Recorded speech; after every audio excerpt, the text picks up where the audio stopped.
আসসালামু আলাইকুম, সবাইকে ওয়েলকাম আজকের আমাদের হেমাটোলজি ক্লাসে। আমরা মোটামুটি হেমাটোলজি যেহেতু আমাদের ফিফথ ইয়ারের জন্য খুব বেশি ইম্পর্টেন্ট, আমরা যদি ফিফথ ইয়ারে যখন আমরা লং কেস পরীক্ষা দিব, আমরা যখন শর্ট কেস পরীক্ষা দিব, আমাদের যখন রিটেন হবে, আমাদের যখন ভাইভা হবে, সব ক্ষেত্রে হচ্ছে আমাদের হেমাটোলজি লাগবে। এখন সেই হেমাটোলজি লাগার ক্ষেত্রে আমাদের যেটা খুবই ইম্পর্টেন্ট সেটা হচ্ছে হেমাটোলজির উপর আপনার একটা বেসিক কনসেপ্ট থাকতে হবে। যদি এই বেসিক কনসেপ্টটা যদি আপনার থাকে তাহলে আপনি খুব ভালোভাবেই কোয়েশ্চেনগুলো আনসার করতে পারবেন। ভাইভাতে আপনাকে যে কোনো কোয়েশ্চেন করলে আপনি কাছাকাছি কোনো কোয়েশ্চেনের আনসার দিতে পারবেন। আর না হয় অনেক সময় কি হয়, আপনার যদি বেসিক কনসেপ্ট আপনার ক্লিয়ার না থাকে, একটা কোয়েশ্চেন আপনি পরীক্ষার আগের দিনে খুব বেশি দেখে যান নাই, কিন্তু আপনার হঠাৎ করে ভাইভাতে আপনার থট ব্লক হয়ে আপনি কিছু বলতে পারতেছেন না, তখন আপনার এরকম মনে হবে। তাহলে সে আমাদের যেটা ইয়ে করতে হবে, আমাদের মোটামুটি একটা হেমাটোলজির উপর একটা বেসিক কনসেপ্ট ঠিক রাখলে মোটামুটি ইনশাল্লাহ আশা করি আমরা খুব ভালো একটা প্রিপারেশন নিয়ে পরীক্ষা দিতে পারবো। ঠিক আছে, সেটা আমরা রিটেনে ভালো করতে পারবো। যেমন আপনাকে জিজ্ঞেস করবে হ্যাপাটোস্প্লেনোমেগালির কজ কি পরীক্ষায়, অথবা আপনাকে রিটেনে দিবে একটা হ্যাপাটোস্প্লেনোমেগালির পেশেন্ট দিয়ে একটা কেস দিবে, অথবা একটা পারপুরা নিয়ে একটা পেশেন্টের পারপুরা আছে, পারপুরার ইভালুয়েশন দিয়ে একটা আপনাকে কোয়েশ্চেন দিবে। তাহলে সেই জিনিসগুলো আমাদের বেসিক আইডিয়াটা ক্লিয়ার রাখতে হবে। ঠিক আছে, আর আপনাদেরকে আরেকটু যেটা বলবো সেটা হচ্ছে ফিফথ ইয়ারটা খুব বেশি ইম্পর্টেন্ট। আপনি যেটাই করেন না কেন, আপনার হচ্ছে ফিফথ ইয়ারের কোনো বিকল্প নাই। আপনি first year, second year, fourth year কোনো পড়াশোনা করেন না, এটা ডাজ নট ম্যাটার। এটা আপনার কোনো, আপনি এটা কাভার আপ করতে পারবেন। বাট ফিফথ ইয়ারের পড়াশোনাটা এটার উপর বেস করে আপনি একসময় একটা চাকরি করবেন, আপনি চেম্বার করবেন, আপনি একটা হসপিটালে ভাইভা দিতে গেলেন, তখন আপনাকে ফিফথ ইয়ারের পড়াশোনা নিয়ে জিজ্ঞেস করবে। আপনি একটা বিসিএস ভাইভা দিচ্ছেন, তাহলে আপনাদের ফিফথ ইয়ারের পড়াশোনা নিয়ে জিজ্ঞেস করবে। মানে আপনার সব ক্ষেত্রে আপনার ফিফথ ইয়ারের পড়াশোনা আপনার জন্য ম্যান্ডেটরি। সেই জন্য আমরা যারা আগে যা পড়াশোনা করছি সেটা আমরা মোটামুটি এখন আমরা ফিফথ ইয়ারটাকে খুব ভালোভাবে কাজে লাগাই। আমরা ফিফথ ইয়ারটাকে একটু টাইম দিয়ে আমরা পড়াশোনা করব। ফিফথ ইয়ার আমরা যথেষ্ট পরিমাণ টাইম দিব। এটা হচ্ছে আমাদের মোটামুটি একদম আমাদের ডিটারমিনেশন থাকতে হবে। আমরা মেডিকেলে যদি আমি ডাক্তারি করতে চাই, ডাক্তারি লাইনে থাকতে চাই, তাহলে আমার ফিফথ ইয়ারটা পড়াশোনা করতে হবে। তাহলে হেমাটোলজি ক্লাসে আমি থাকবো আপনাদের সাথে। আমরা 2টা বা 3টা ক্লাস শেষ করবো ইনশাল্লাহ। আমার নাম হচ্ছে ডাক্তার শাহিনুল আলম। আমি ঢাকা মেডিকেল কলেজ থেকে এমবিবিএস পাস করেছি 2015 সালে, 14 সালে পাস করেছি, 15টা ইন্টার্নি শেষ করেছি। আর আমি হচ্ছে আপনার 37 বিসিএস আছি। সাথে হচ্ছে আমি আপনার এফসিপিএস পার্ট 1 মেডিসিনে কমপ্লিট করেছি, আর পার্ট 2 3 বছর ট্রেনিং করেছি, আর এমআরসিপি পার্ট 1 পার্ট 2 করেছি। আর আমি হচ্ছে এমডি পালমোনোলজিতে আছি, এখন বিএসসি কোর্সে আছি, এমডি পালমোনোলজি আমি। তাহলে আসেন আমরা একটু আলাপ করি। তাহলে আমরা একদম যদি শুধু বই পড়ে আমাদের অনেকটা বোরিং হয়, আমরা কিছু কোয়েশ্চেন দেখবো, কোয়েশ্চেন দেখে দেখে আমরা পড়াশোনাটা করব। ঠিক আছে, তাহলে 1 নম্বর আসেন। 1 নম্বরে হচ্ছে আপনারা দেখেন, what is the common site for haematopoiesis in adult? এটার আনসার কি হবে বলেন তো? What is the common site for haematopoiesis? হেমাটোপয়েসিসের একটা অ্যাডাল্টের কমন সাইটটা কি কি হতে পারে? যে কেউ একজন আনসার বলেন তো। এটা লং বোনস। শাহরিয়ার নাজিম বললো অল লং বোনস। ঠিক আছে, ভেরি গুড। আর কেউ কোন আনসার? ভার্টিব্রা। অল লং বোন। আর কোন কোয়েশ্চন? আর কোন কেউ আনসার? কোনো কিছু? এখানে প্রায় সবগুলাতেই হয়। সবগুলাই হয়, হ্যাঁ। তাহলে আমি একটু বলি, হেমাটোপয়েসিস কথাটার মানে হচ্ছে আমাদের বোনসের ভিতর থেকে আমাদের হচ্ছে আপনার আরবিসি, বোনসের বোন মেরু যে আছে, সেই বোন মেরু থেকে আরবিসি ডাব্লিউবিসি প্লাটলেট প্রোডাকশন হয়। ঠিক আছে, বাট সেটা একটা সিস্টেম, সবাই খেয়াল রাখবেন। একটা বাচ্চা যখন মায়ের পেটে থাকবে, তার হেমাটোপয়েসিস হবে। তখন কিন্তু বোনস থেকে হেমাটোপয়েসিস হয় না, আরবিসি ডাব্লিউবিসি প্লাটেলেট প্রোডাকশন হয় না। কোথা থেকে হয় হেমাটোপয়েসিস? একটা ছোট বাচ্চার, বাচ্চা বলতে একটা একটা 7 মান্থ প্রেগন্যান্ট, আর হেমাটোপয়েসিস কোথা থেকে হবে? প্রেগন্যান্ট মা। Very good, excellent. Yolk sac, liver, spleen, এগুলো থেকে তার হেমাটোপয়েসিস হবে।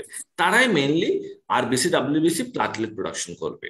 যখন সে আস্তে আস্তে বাচ্চাটা বড় হবে, বাচ্চা ডেলিভারি হলো মনে করেন, বাচ্চা ডেলিভারি হওয়ার পর তখন আর আপনার ইয়কসেক, লিভার, স্প্লিন তারা হেমাটোপয়েসিস করবে না।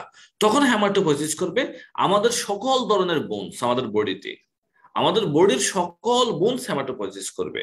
যেমন আমাদের অল লং বোন, ফ্ল্যাট বোন, সব বোনস হচ্ছে হেমাটোপয়েসিস করবে একটা বাচ্চা ডেলিভারি হওয়ার পর। বাট সেটা কত বছর বয়স পর্যন্ত করবে কেউ বলতে পারবেন? 20। আমরা হচ্ছে অ্যাডাল্ট হওয়া পর্যন্ত, অ্যাডাল্ট হওয়া পর্যন্ত আমাদের হেমাটোপয়েসিস করবে হচ্ছে আপনার শুধুমাত্র লং বোন আর ফ্ল্যাট বোন। যখন আপনার 20 বছর পার হয়ে যাবে, যেমন আমি বা আপনি, আমাদের যাদের বয়স 20 বছর ক্রস করছে, 20 পার হয়ে গেছে, এখন আমাদের হেমাটোপয়েসিস কোথা থেকে হয়? মেইনলি লং বোন থেকে নাকি ফ্ল্যাট বোন থেকে? ফ্ল্যাট বোন। Very good. এটাই 20 বছরের পরে শুধুমাত্র হেমাটোপয়েসিস হয় হচ্ছে ফ্ল্যাট বোন থেকে। বাট 20 বছরের আগে, 1 বছর থেকে 20 বছর পর্যন্ত হেমাটোপয়েসিস হয় হচ্ছে all long bones and flat bone. But যখন 10 মাস বাচ্চা মায়ের পেটে থাকবে, তখন হেমাটোপয়েসিস হবে ইয়কসেক, লিভার, স্প্লিন, এগুলা থেকে। তাহলে এটা হচ্ছে আমাদের মেসেজ। তাহলে আমাদের মেসেজ কি? 1 নম্বর, আমাদের 1 নম্বর হচ্ছে আপনার হেমাটোপয়েসিস যখন বাচ্চা মায়ের পেটের মধ্যে থাকবে, তখন তার হেমাটোপয়েসিস হবে লিভার, স্প্লিন, লিম্ফ নোড, ইয়কসেক, এগুলা। 1 থেকে 20 ইয়ার্স অল ফ্ল্যাট বোন এন্ড লং বোন। আফটার 20 ইয়ার্স, 20 বছরের পরে শুধুমাত্র ফ্ল্যাট বোনে হেমাটোপয়েসিস হবে। যেমন ভার্টিব্রা, পেলভিস, স্টার্নাম, এগুলাতে হচ্ছে হেমাটোপয়েসিস হবে। বা লং বোনসে, অল লং বোনসে হবে না। অল লং বোনসে হেমাটোপয়েসিস হবে 20 বছরের আগে, ঠিক আছে? কিন্তু লং বোনসের এন্ডে হতে পারে, হিউমেরাস বা ফিমার, এগুলার এন্ডে হচ্ছে আপনার হেমাটোপয়েসিস হতে পারে। তাহলে এই জিনিসটা একটু আমাদের জানতে হবে পরীক্ষার জন্য। এরপর আসেন আমরা আরেকটা কোয়েশ্চেন দেখি, তারপর আমরা ডেভিডসনে যাব। এই কোয়েশ্চেনটা,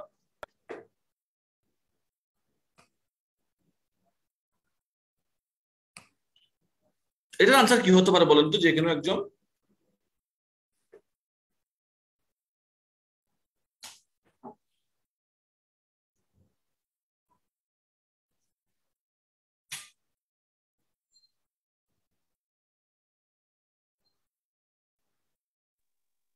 ডি।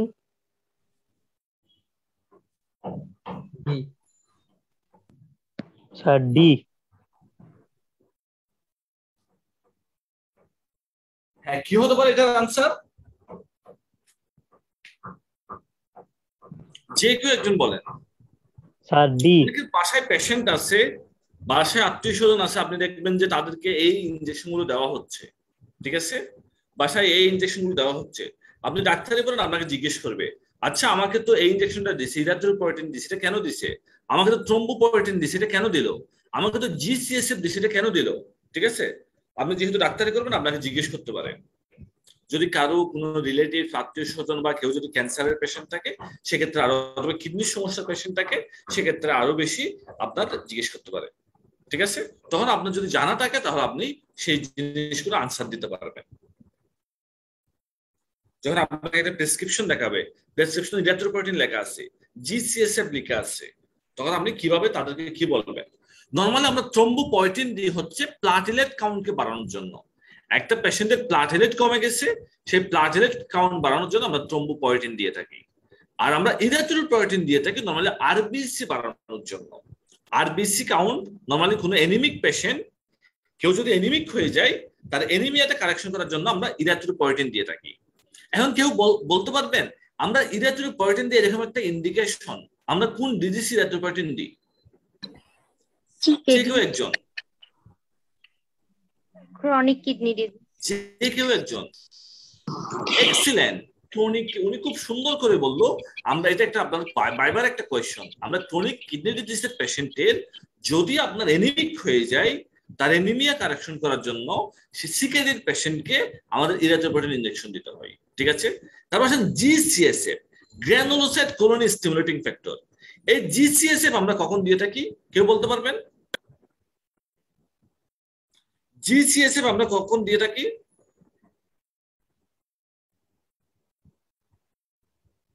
বলুন তো। জিসিএসএফ হচ্ছে নরমালি আমাদের হচ্ছে নিউট্রোফিল কাউন্ট কমে গেলে তখন আমরা জিসিএসএফ দিয়ে থাকি। নিউট্রোফিল কাউন্ট কখন কমে যায় কেউ বলতে পারবেন? একটা কন্ডিশন, যখন নিউট্রোফিল কাউন্ট কমে যায়,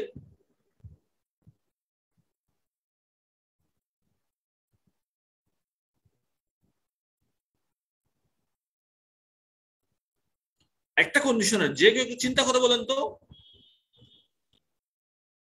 আপনি মনে করেন আমরা আমাদের নিউট্রোফিল নাই বডিতে, কি কারণে নিউট্রোফিল কাউন্ট কমে যেতে পারে? আপনি একটা পেশেন্টের একটা সিবিসি রিপোর্ট দেখতেছেন, আপনাকে দেখালো, দেখেন তার এখানে নিউট্রোফিল কাউন্ট নাই।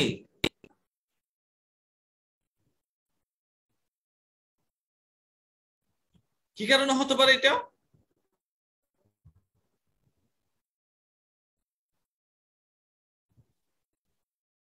কেউ একজন? একটা কন্ডিশন শুধু, নিউট্রোফিল কাউন্ট কমে গেছে। রায়হান, রায়হান বলেন।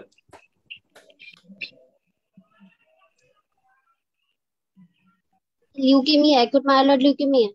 Very good, excellent. Acute myeloid leukaemia, একটা লিউকেমিয়ার পেশেন্ট। আপনি দেখবেন অনেক পেশেন্ট লিউকেমিয়ার পেশেন্ট আছে আমাদের সাথে।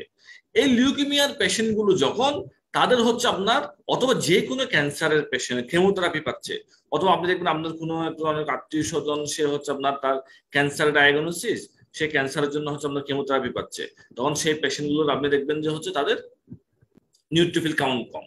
তখন ডাক্তার সাহেব বলবে যে আপনি জিসিএসএফ দেন, নাভির চারপাশে একটা ইনজেকশন দেওয়া হয়, এটা হচ্ছে গ্রানুলোসাইট কলোনি স্টিমুলেটিং ফ্যাক্টর, এটাকে বলা হয় গ্রানুলোসাইট কলোনি স্টিমুলেটিং ফ্যাক্টর। তাহলে এই জিসিএসএফটা দেওয়া হয় যাদের নিউট্রোফিল কাউন্ট কমে যায় তাদেরকে তো নিউট্রোফিল কাউন্ট বাড়ানোর জন্য। তাহলে আমি নিউট্রোফিল নিয়ে কেন এত কথা বলতেছি? কেন আমি নিউট্রোফিল নিয়ে কথা বলতেছি? উমর মোহাম্মদ বলতে পারবেন আমি নিউট্রোফিল নিয়ে কেন এত কথা বলতেছি? এটার ইম্পর্টেন্স কি? এটা খুবই একটা ইম্পর্টেন্স আছে। নিউট্রোফিল হচ্ছে একটা মেডিকেল ইমার্জেন্সি, এটা একটা লাইফ সেভিং। আপনি যদি একটা পেশেন্ট, আপনি ডাক্তার হয়ে যদি একটা পেশেন্টকে বাঁচাতে চান তাহলে আপনার নিউট্রোফিল কাউন্টটা আপনার দেখতে হবে। মনে করেন আপনি এই ফাইনাল পাস করে আপনি এমবিবিএস ডাক্তার হয়ে গেলেন, আপনার কাছে একটা পেশেন্ট আসলো, সে রোগী দেখলেন যে আপনার তার বডিতে নিউট্রোফিল কাউন্টই নাই, বডিতে কোনো নিউট্রোফিল কাউন্টই নাই, 100-200, হাই গ্রেড ফিভার পেশেন্টের।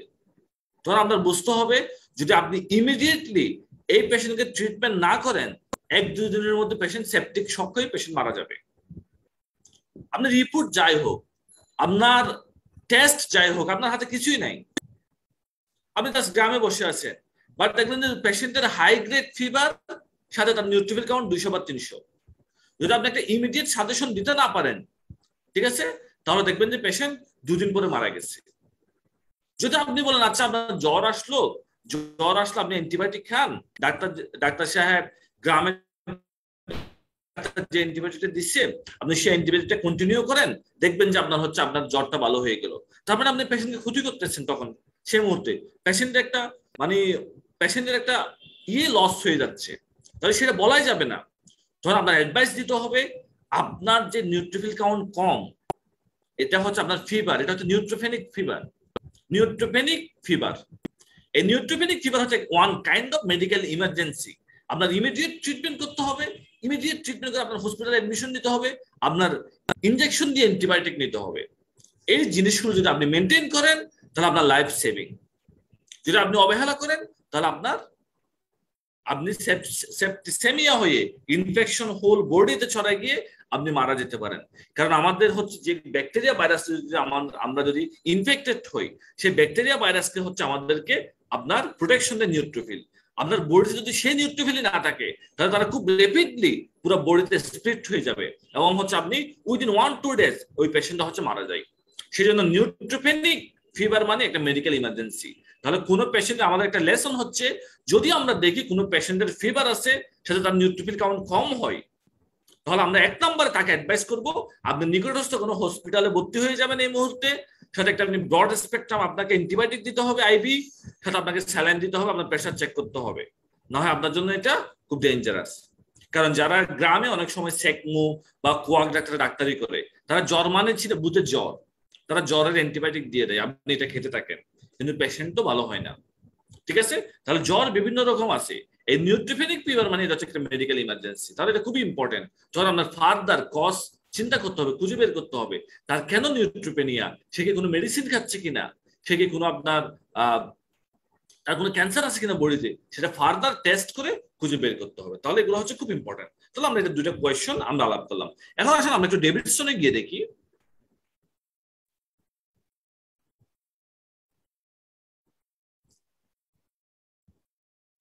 আমাদের হচ্ছে অনেক কিছু জানা লাগবে না, বাট আমাদের হচ্ছে খুব মেইনলি আমাদের যে আপনার ডাক্তার হওয়ার জন্য যে জিনিসগুলো ম্যান্ডেটরি, সেই জিনিসগুলো আমাদেরকে অবশ্যই জানতে হবে।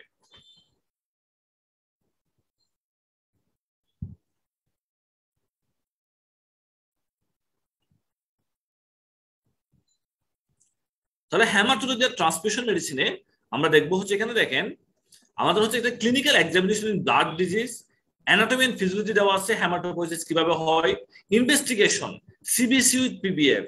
একটা পেশেন্টের CBC with peripheral blood film করলে আপনি বুঝতে পারবেন তার কি টাইপের ডিজিজ, খুব একটা ইম্পর্টেন্ট ইনভেস্টিগেশন।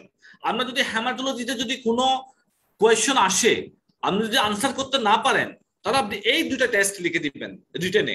1 নম্বরে কমপ্লিট ব্লাড কাউন্ট, 1 নম্বরে কমপ্লিট ফুল ব্লাড কাউন্ট না লিখে এটাকে আপনি পরীক্ষার ইনভেস্টিগেশনে লিখবেন, রিটেনের ইনভেস্টিগেশনে কমপ্লিট ব্লাড কাউন্ট। 2 নম্বরে বোন with peripheral blood film examination, PBF বলা হয়। তাহলে CBC with PBF 1 number investigation. আপনার হেমাটোলজিতে যে কোয়েশ্চন আসবে আসুক, আপনি এটা 2 নম্বরে যদি আপনি আরেকটা ইনভেস্টিগেশন দিতে চান, সেটা হচ্ছে বোন মেরো এক্সামিনেশন। তাহলে যদি আপনাকে হেমাটোলজি থেকে যদি কোনো কোয়েশ্চন জিজ্ঞেস করা হয় ভাইবা, তো তাহলে আপনার 1 নম্বরে যে কোয়েশ্চন ইনভেস্টিগেশনটা যদি বলা হয় আপনাকে, আচ্ছা লিউকেমিয়াতে কি ইনভেস্টিগেশন করা হয়, তাহলে আপনি চোখ বন্ধ করে বলে দিবেন সিবিসি। লিম্ফোমাতে কি ইনভেস্টিগেশন করা হয়, আপনি চোখ বন্ধ করে 1 নম্বর কথা বলে দিবেন সিবিসি পিবিএফ। ওরা পরীক্ষা আসতো লিউকেমিয়ার ইনভেস্টিগেশন, আপনার ফার্স্ট বলতে হবে সিবিসি পিবিএফ, তাহলে সারা খুব মাইন্ড করবে। 2 নম্বরে আপনি যেটা বলবেন সেটা হচ্ছে বোন মেরো এক্সামিনেশন। তাহলে এই দুটো খুব ইম্পর্টেন্ট হেমাটোলজির জন্য, একটা হচ্ছে সিবিসি পিবিএফ আর হচ্ছে বোন মেরো এক্সামিনেশন। তারপরে ইনভেস্টিগেশন অফ কোয়াগুলেশন আছে, আপনার bleeding time, clotting time, prothrombin time, APTT, আমরা এরকম অনেকগুলো টেস্ট করি, সেগুলো নিয়ে একটু আলাপ করব। এরপর আসেন প্রেজেন্টিং প্রবলেমস ইন ব্লাড ডিজিজের পেশেন্ট কি কি প্রেজেন্টিং প্রবলেমস নিয়ে আমাদের কাছে আসতে পারে। কোনো পেশেন্ট আপনার কাছে আসতে পারে অ্যানিমিয়া নিয়ে, ওরা আমার ব্লাড কমে গেছে, কেউ আসতে পারে পলিসাইথেমিয়া নিয়ে, আবার কোনো পেশেন্ট আসছে আপনাকে এসে বলবে যে আমার হচ্ছে এখানে যে লিম্ফ নোডগুলো ফুলে গেছে, লিম্ফেডেনোপ্যাথি। আবার কেউ বলতে পারে আমার হচ্ছে স্প্লিনোমেগালি, স্প্লিনটা বড় হয়ে গেছে, অথবা আপনাকে একটা পরীক্ষায় শর্ট কেস দিবে স্প্লিনোমেগালি, হেপাটোমেগালি। অথবা আপনার কি হতে পারে, আপনার পেশেন্ট আসতে পারে ব্লিডিং নিয়ে। তাহলে আমরা চিন্তা করতে হবে, একটা লোকের ব্লিডিং হচ্ছে হঠাৎ করে, কোনো কারণ নাই, তার হাত থেকে হচ্ছে পারপুরা, তার এপিস্টেক্সিস হচ্ছে, তার হেমাটোমেসিস মেলানা হচ্ছে, তাহলে কি কারণে হতে পারে? তাহলে সেই কারণটা আপনার ইমিডিয়েটলি একটু গ্রস কয়েকটা কারণ আপনার জানতে হবে। এটা হচ্ছে হেমাটোলজির পেশেন্ট কি নিয়ে আপনার কাছে আসে mainly. 2 number treatment, principles of treatment হচ্ছে নরমালি আপনারা এখানে একটা পাশে লিখে রাখতে পারেন, আপনাদের পরীক্ষার জন্য ইম্পর্টেন্ট, যেমন লিউকেমিয়া, লিম্ফোমা এগুলোর জন্য আমরা একটা জেনারেল ট্রিটমেন্ট, স্পেসিফিক ট্রিটমেন্ট 2 ভাগে ভাগ করব। সব লিউকেমিয়া, লিম্ফোমার জন্য আমরা ট্রিটমেন্ট 2 ভাগে ভাগ করব, general treatment, specific treatment. General treatment কি? যদি অ্যানিমিয়া থাকে ব্লাড ট্রান্সফিউশন 1 নাম্বার। 2 নাম্বার যদি ইনফেকশন থাকে অ্যান্টিবায়োটিক। 3 নাম্বার যদি থ্রম্বোসাইটোপেনিয়া থাকে প্লাজেলেট ট্রান্সফিউশন। তাহলে হেমাটোলজির ম্যালিগন্যান্সি, লিউকেমিয়া, লিম্ফোমার general treatment, specific treatment. General treatment কি? অ্যানিমিয়ার জন্য ব্লাড ট্রান্সফিউশন, আপনার তারপর হচ্ছে ইনফেকশনের জন্য অ্যান্টিবায়োটিক, তারপর ব্লিডিং এর জন্য প্লাজেলেট ট্রান্সফিউশন। 2 নাম্বার আপনি স্পেসিফিক ট্রিটমেন্ট লিউকেমিয়ার স্পেসিফিক ট্রিটমেন্ট দুইটা মাত্র। একটা হচ্ছে chemotherapy, 2 number bone marrow transplantation. Chemotherapy, bone marrow transplantation, এই কথাটা যদি আপনি বলতে পারেন সুন্দর করে ভাইভাতে বা হচ্ছে আপনার রিটেন বা ইয়েতে, দেখবেন যে আপনি ফুল মার্কস পাচ্ছেন। আপনাকে বলবে, তখন বলবে যে না এই ছেলেটা জিনিসটা জানে বা এই মেয়েটা জিনিসটা জানে, বেসিকটা ক্লিয়ার। এরপর আসেন হেমাটোলজিতে হচ্ছে আপনার এনিমিয়া অনেক ধরনের এনিমিয়া হতে পারে। Anaemia of chronic disease, iron deficiency anaemia, megaloblastic anaemia, haemolytic anaemia. তারপর আসেন হিমোগ্লোবিনোপ্যাথি, এখানে হিমোগ্লোবিন যদি কোনো defect, sickle cell anaemia, thalassaemia এগুলো। আর হেমাটোলজিক্যাল ম্যালিগন্যান্সি, লিউকেমিয়া, লিম্ফোমা, প্যারাপ্রোটিনেমিয়ার পাশে লিখে রাখেন এটা হচ্ছে মাল্টিপল মাইলোমা। প্যারাপ্রোটিনেমিয়া মানে হচ্ছে মেইনলি মাল্টিপল মাইলোমা। এরপর আসে অ্যাপ্লাস্টিক এনিমিয়া, মাইলোপলিফারেটিভ নিউপ্লাজম, ব্লিডিং ডিসঅর্ডার, এগুলো হচ্ছে সব হেমাটোলজিক্যাল ডিজিজ অথবা থ্রম্বোটিক ডিসঅর্ডার। তারপর আসেন আমরা একটু সামনে যাই। দেখেন এই যে একটা পেশেন্টের ক্লিনিক্যাল এক্সামিনেশনে আপনি কি পাবেন, এগুলো আপনার একটু চিন্তা করতে হবে। যেমন একটা পেশেন্টের এই যে আপনাকে আপনি কোন এলাকায় গেলেন, ডাক্তার আপনি হোস্টেলে থাকেন, এলাকায় যাওয়ার পর আপনার মুখ বললো যে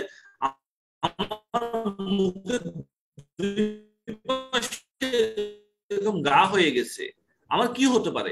এটাকে বলা হয় গ্লসাইটিস বা অ্যাঙ্গুলার স্টোমাটাইটিস। এটা হচ্ছে আপনার দুইটা কারণে হতে পারে, mainly iron deficiency anaemia, 2 number হচ্ছে ভিটামিন B12 ডেফিসিয়েন্সি এনিমিয়া। পাশে আরেকটা লিখে রাখেন ভিটামিন B12 ডেফিসিয়েন্সি এনিমিয়া। তখন আপনি বলবেন না আপনি একটা সিবিসি করেন, ওইখানে হিমোগ্লোবিন কেমন আমার দেখতে হবে। যদি হিমোগ্লোবিন কম থাকে অথবা আপনি সিরাম আয়রন করতে দিবেন, যদি আয়রন কম থাকে অথবা ভিটামিন B12 করতে দিবেন, কোনটা কম আছে, তার মানে আপনার বুঝতে হবে তার হচ্ছে আপনার আয়রন ডেফিসিয়েন্সি এনিমিয়া অথবা ভিটামিন B12 ডেফিসিয়েন্সি এনিমিয়া হতে পারে। আদার কিছু নিউট্রিশনাল ডেফিসিয়েন্সি, যেমন আপনার রাইবোফ্লাভিন, থায়ামিন, এগুলো ডেফিসিয়েন্সি হলেও হতে পারে, রাইবোফ্লাভিন ডেফিসিয়েন্সি হলেও হতে পারে। তবে আপনার মেইনলি আয়রন ডেফিসিয়েন্সি এনিমিয়া বা ভিটামিন B12 ডেফিসিয়েন্সি এনিমিয়া আপনার এক্সক্লুড করতে হবে পেশেন্টকে, কারণ এটা হচ্ছে পেশেন্টের জন্য একটা হচ্ছে আপনার একটা পেশেন্ট এনিমিক থাকে, সেই এনিমিয়া থেকে তার হার্ট ফেলিয়ার হয়ে যেতে পারে। তাহলে আপনি যদি বুঝতে না পারেন তখন আপনি কি করবেন, যদি মুখে গা দেখতেছেন আপনি পেশেন্টের, তখন আপনি বলবেন যে আচ্ছা আপনি একটু উপরের দিকে তাকান, আপনি একটু করে এনিমিয়াটা দেখে নিলেন পেশেন্টটা এনিমিক কিনা, তাহলে বুঝবেন যে না আপনি জানেন জিনিসটা, ঠিক আছে, আপনি তাহলে পেশেন্টকে ট্রিটমেন্ট করতে পারবেন। এরপর আসেন গাম হাইপারট্রফি। ডেভিডসন আরেকটা নিয়ে আছে গাম হাইপারট্রফি। এই গাম হাইপারট্রফি নিয়ে আপনার কাছে পেশেন্ট আসতে পারে।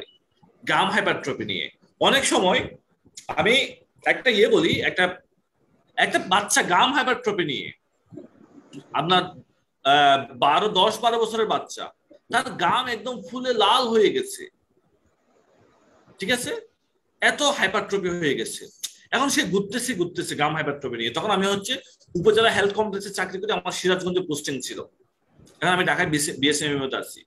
তখন হচ্ছে আমাকে আপনার ওই বাচ্চাটা আসলো, সে বিভিন্ন ওইখানে আশেপাশে কিছু সেগমেন্ট ডাক্তার দেখাইছে, বলতে গাম হাইপারট্রফি, বলতে আপনার ভিটামিন ডেফিসিয়েন্সি, এরকম অনেকগুলা কারণ বললো, ঠিক আছে।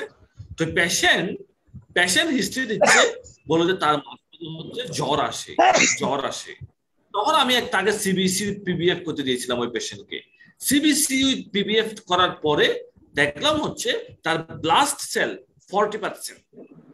তাহলে যখনই দেখবেন আপনি একটা পেশেন্টের ব্লাস্ট সেল 40% সাথে গাম হাইপারট্রফি, তাহলে এটা অ্যাকিউট মাইলয়েড লিউকেমিয়া।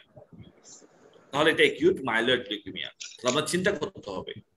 এখন আসেন, তাহলে গাম হাইপারট্রফি মানে কি আমি লিউকেমিয়া চিন্তা করবো, ব্লাড ক্যান্সার চিন্তা করবো, এত সিরিয়াস জিনিস চিন্তা করবো? না, এর বাইরেও হতে পারে।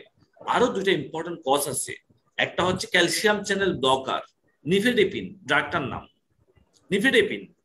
2 নম্বর হচ্ছে আপনার ফিনাইটোইন, অ্যান্টি এপিলেপটিক ড্রাগ ফিনাইটোইন। তাহলে গাম হাইপারট্রফির আমাদের 3টা কজ।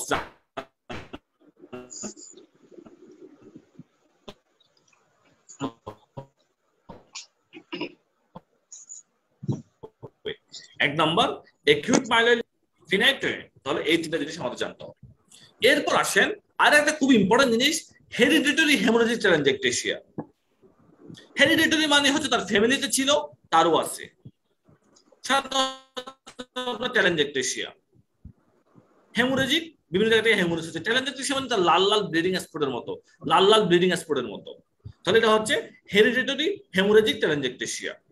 এখন আসেন এই জিনিসটা আপনাকে যদি বলে কোনো পেশেন্টের, একটা বাচ্চা এসে বললো তার নাক দিয়ে এপিস্টেক্সিস হয়, ব্লিডিং হয়, সেটা আপনি দেখলেন যে তার টেলেনজেক্টেশিয়া লাল লাল ব্লিডিং এরিয়া আছে মুখের চারপাশে, আর নাক দিয়ে সবসময় এপিস্টেক্সিস হয়। এবং সে বলল তার বাবারও ছিল এই সমস্যা, তার দাদারও ছিল। তাহলে দেখেন ক্লিয়ার কাট হেরিডিটারি। যদি এরকম বাবার দাদার সবার এপিস্টেক্সিস হয়, তারও তাকে সাথে টেলেনজেক্টেশিয়া থাকে, লাল লাল ব্লিডিং স্পট, তাহলে আমরা ডায়াগনোসিস হবে এটা হেরিডিটারি হেমোরেজিক টেলেনজেক্টেশিয়া। তাহলে দেখেন আপনাকে যদি কোনো রোগী এসে যদি কোনো কমপ্লেন করে আমার বারবার নাক দিয়ে ব্লিডিং হয়, এপিস্টেক্সিসের মোস্ট কমন কজ আপনাদেরকে ইএনটিতে জিজ্ঞেস করবে। এক নাম্বার কজ কি বলেন তো? ইডিওপ্যাথিক। এক নাম্বার কজ কি? ট্রমা। ইডিওপ্যাথিক। Very good. এক নাম্বার ইডিওপ্যাথিক। দুই নাম্বার হচ্ছে ন্যাজাল প্রিকিং। এক নাম্বার ইডিওপ্যাথিক, দুই নাম্বার ন্যাজাল প্রিকিং, তিন নাম্বার হাইপারটেনশন। এগুলো হচ্ছে ইএনটির জন্য আপনাকে যদি এপিস্টেক্সিসের কজ জিজ্ঞেস করে।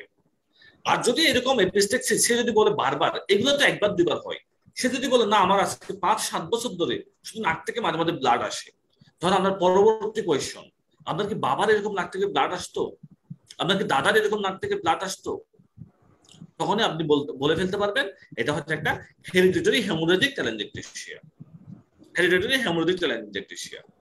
ধর আপনি বলবেন যে আপনার হচ্ছে একটা হেরিডিটারি হেমোরেজিক টেলেনজেক্টেশিয়া, আপনি একটা হেমাটোলজিস্ট ডাক্তারের কাছে দেখেন। তাহলে দেখেন আপনি নলেজ থাকলে আপনি পেশেন্টটাকে প্রপার জায়গায় রেফার করতে পারবেন, না হলে সেটা সম্ভব হয় না আমাদের পক্ষে। আমাদের এরকম অনেক ডাক্তার আছে যারা হচ্ছে পেশেন্ট হয়রানি, সে প্রপার জায়গায় যেতে পারতেছে না, কারণ গেলেই হচ্ছে তার ইমিডিয়েটলি তার ট্রিটমেন্টটা পাচ্ছে, সে ভালো হয়ে যাচ্ছে, কিন্তু প্রপার রেফারেলের অভাবে আমাদের এই জিনিসটা হচ্ছে না। এরপর আসেন পারপুরা ইন থ্রম্বোসাইটোপেনিয়া, খুবই একটা ইম্পর্টেন্ট জিনিস। এই যে পুরো বডিতে এরকম লাল লাল পারপুরা, ঠিক আছে, আপনাকে সে দেখাইলো বা আপনার হসপিটালে দেখলাম, তো আপনাকে কোয়েশ্চেন করলো পারপুরার মোস্ট কমন কজ হচ্ছে থ্রম্বোসাইটোপেনিয়া, কিন্তু তার আগে পারপুরাটা ধরে দেখতে হবে, either it is palpable or non palpable. পারপুরাটা কি পালপেবল নাকি নন পালপেবল? যদি পালপেবল পারপুরা হয়, এটা হচ্ছে vasculitis, inflammation of the blood vessel. পাশে দুইটা কথা লিখে রাখবেন, এটা আপনাদের সারা জীবনের জন্য দুইটা কথা লিখে রাখবেন। পালপেবল পারপুরা কজ হচ্ছে ভাস্কুলাইটিস, নন পালপেবল পারপুরা কজ হচ্ছে থ্রম্বোসাইটোপেনিয়া। তাহলে একটা পারপুরা দেখলেই আমি হাত দিয়ে দেখবো এটা আমি ফিল করতে পারি কিনা। যদি আমি ফিল করতে পারি তখন আমি চিন্তা করতে হবে না, আপনার এটা ফিল করতে যদি আমি না পারি তাহলে এটা নন পালপেবল, তাহলে এটা থ্রম্বোসাইটোপেনিয়ার কারণে। আচ্ছা দেখি আপনি একটা করে আনেন তো, সিবিসি করে আনেন তো। সিবিসি আপনি প্লাটলেট কাউন্ট দেখলেন যে আপনার পেশেন্টের 30,000 40,000, তাহলে আপনার চিন্তার সাথে মিলে গেল, তাহলে এটা হচ্ছে আপনার non palpable purpura due to thrombocytopenia. আর যদি এটা পালপেবল হয় পারপুরাটা, তাহলে এটা ভাস্কুলাইটিস।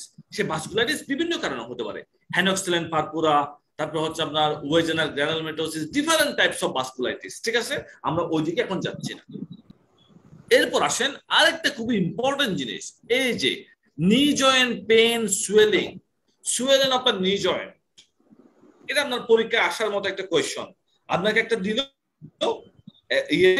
একটা পেশেন্ট নি জয়েন্ট পেইন এন্ড সুয়েলিং নিয়ে আসলো, একটা বাচ্চা 10-12 বছরের বাচ্চা, আপনার 4টা কজ লিখতে বললো, অথবা আপনাকে পরীক্ষা জিজ্ঞেস করলো নি joint pain and swelling tenderness নিয়ে আসলো, আপনাকে 4টা কজ লিখতে বললো। সেই 4টা কজ কেউ একজন বলেন। নি জয়েন্ট পেইন এন্ড সুয়েলিং, অথবা আপনি দেখলেন একটা পেশেন্টের নি জয়েন্ট পেইন এন্ড সুয়েলিং, আপনি 4টা কজ আপনার মাথায় রাখবেন। সেই 4টা কজ বলেন তো। হিমোফিলিয়া অনেক আছে, আমি মোস্ট কমন 4টা কজের কথা বলতেছি নি জয়েন্ট পেইন এন্ড সুয়েলিং এর। Peptic arthritis. ভেরি গুড, হচ্ছে মানে এটা হচ্ছে মনো আর্থ্রাইটিস। একটা new joint pain and swelling মানে causes of monoarthritis, causes of monoarthritis. Priyanka Sarkar বলেন causes of monoarthritis. Priyanka Sarkar, causes of monoarthritis বলেন তো। Septic arthritis, gout, very good. Septic arthritis, gout, gout, pseudo gout, pseudo gout, হেমোফিলিয়ার জন্য যে হেমাটোসিস হয়। হেমোফিলিক arthritis, এই চারটা বলতে পারলেই হয়ে যাবে, অথবা ট্রমা। তাহলে এই কজেস অফ মনোআর্থ্রাইটিস বা সিঙ্গেল জয়েন্টে পেইন এন্ড সুয়েলিং মানে 1 নম্বর সেপটিক আর্থ্রাইটিস, 2 নম্বরে গাউট, 3 নম্বরে সিউডো গাউট, 4 নম্বরে হেমোফিলিয়া।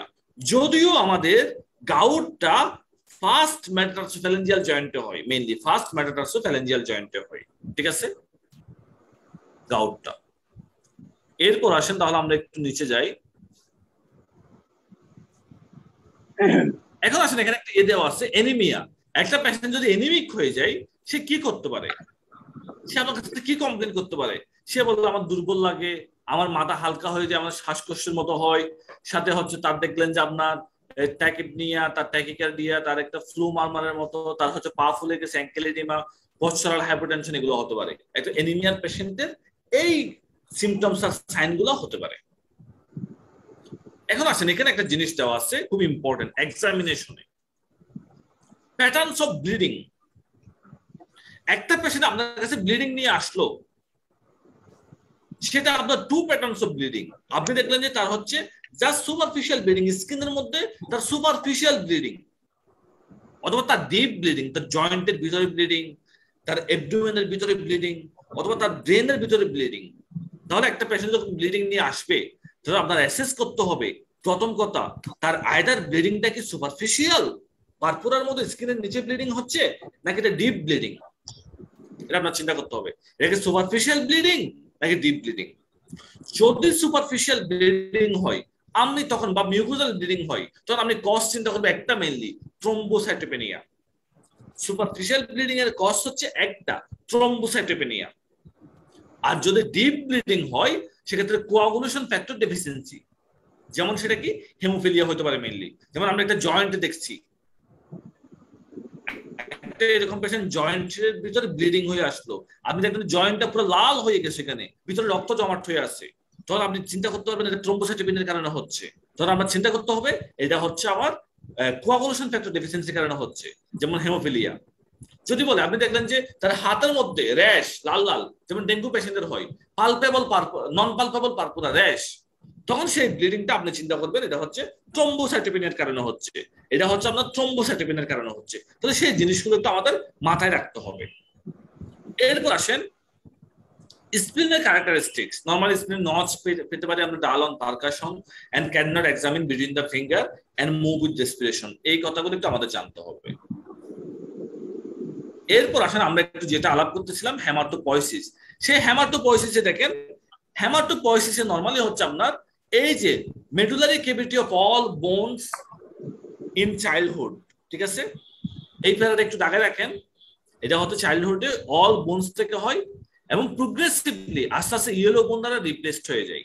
কিন্তু অ্যাডাল্ট আমরা যেটা বললাম 20 বছরের পরে হেমাটোপয়েসিস হবে শুধুমাত্র ভার্টিব্রা, পেলভিস, স্টার্নাম, অথবা হিউমেরাসের আপার পার্ট, অথবা প্রক্সিমাল ফিমার, এখান থেকে হেমাটোপয়েসিস হবে। যেমন আমার বা আপনার, আমাদের যদি এখানে লং বোনের নিডল দিয়ে দেয়, হাতের এখানে যদি একটা লং বোনসের একটা বোন নিডল ইনসার্ট করে, এখানে শুধু চর্বি পাবে, ইয়েলো পাবে, কোনো রেড বোন পাবে না। মানে একটা ছোট বাচ্চা, 3 বছরের বাচ্চা, তার যদি লং বোনসের মাঝখানে একটা বোন মেরু নিডল দেয়, তাহলে তার হচ্ছে আপনার বোন মেরু পাওয়া যাবে। তাহলে আমার বোন মেরু কোথায় পাওয়া যাবে? আমার বোন মেরু পাওয়া যাবে ফ্ল্যাট বোনে, যেমন স্টার্নামে, যেমন ইলিয়াক ক্রেস্টে। সেজন্য দেখবেন একটা লিউকেমিয়ার পেশেন্টের বোন মেরু স্টাডি করা হয়, কোন জায়গায় করা হয়? আইদার স্টার্নাম অথবা ইলিয়াক ক্রেস্ট। সেটা আবার পরীক্ষায় জিজ্ঞেস করে।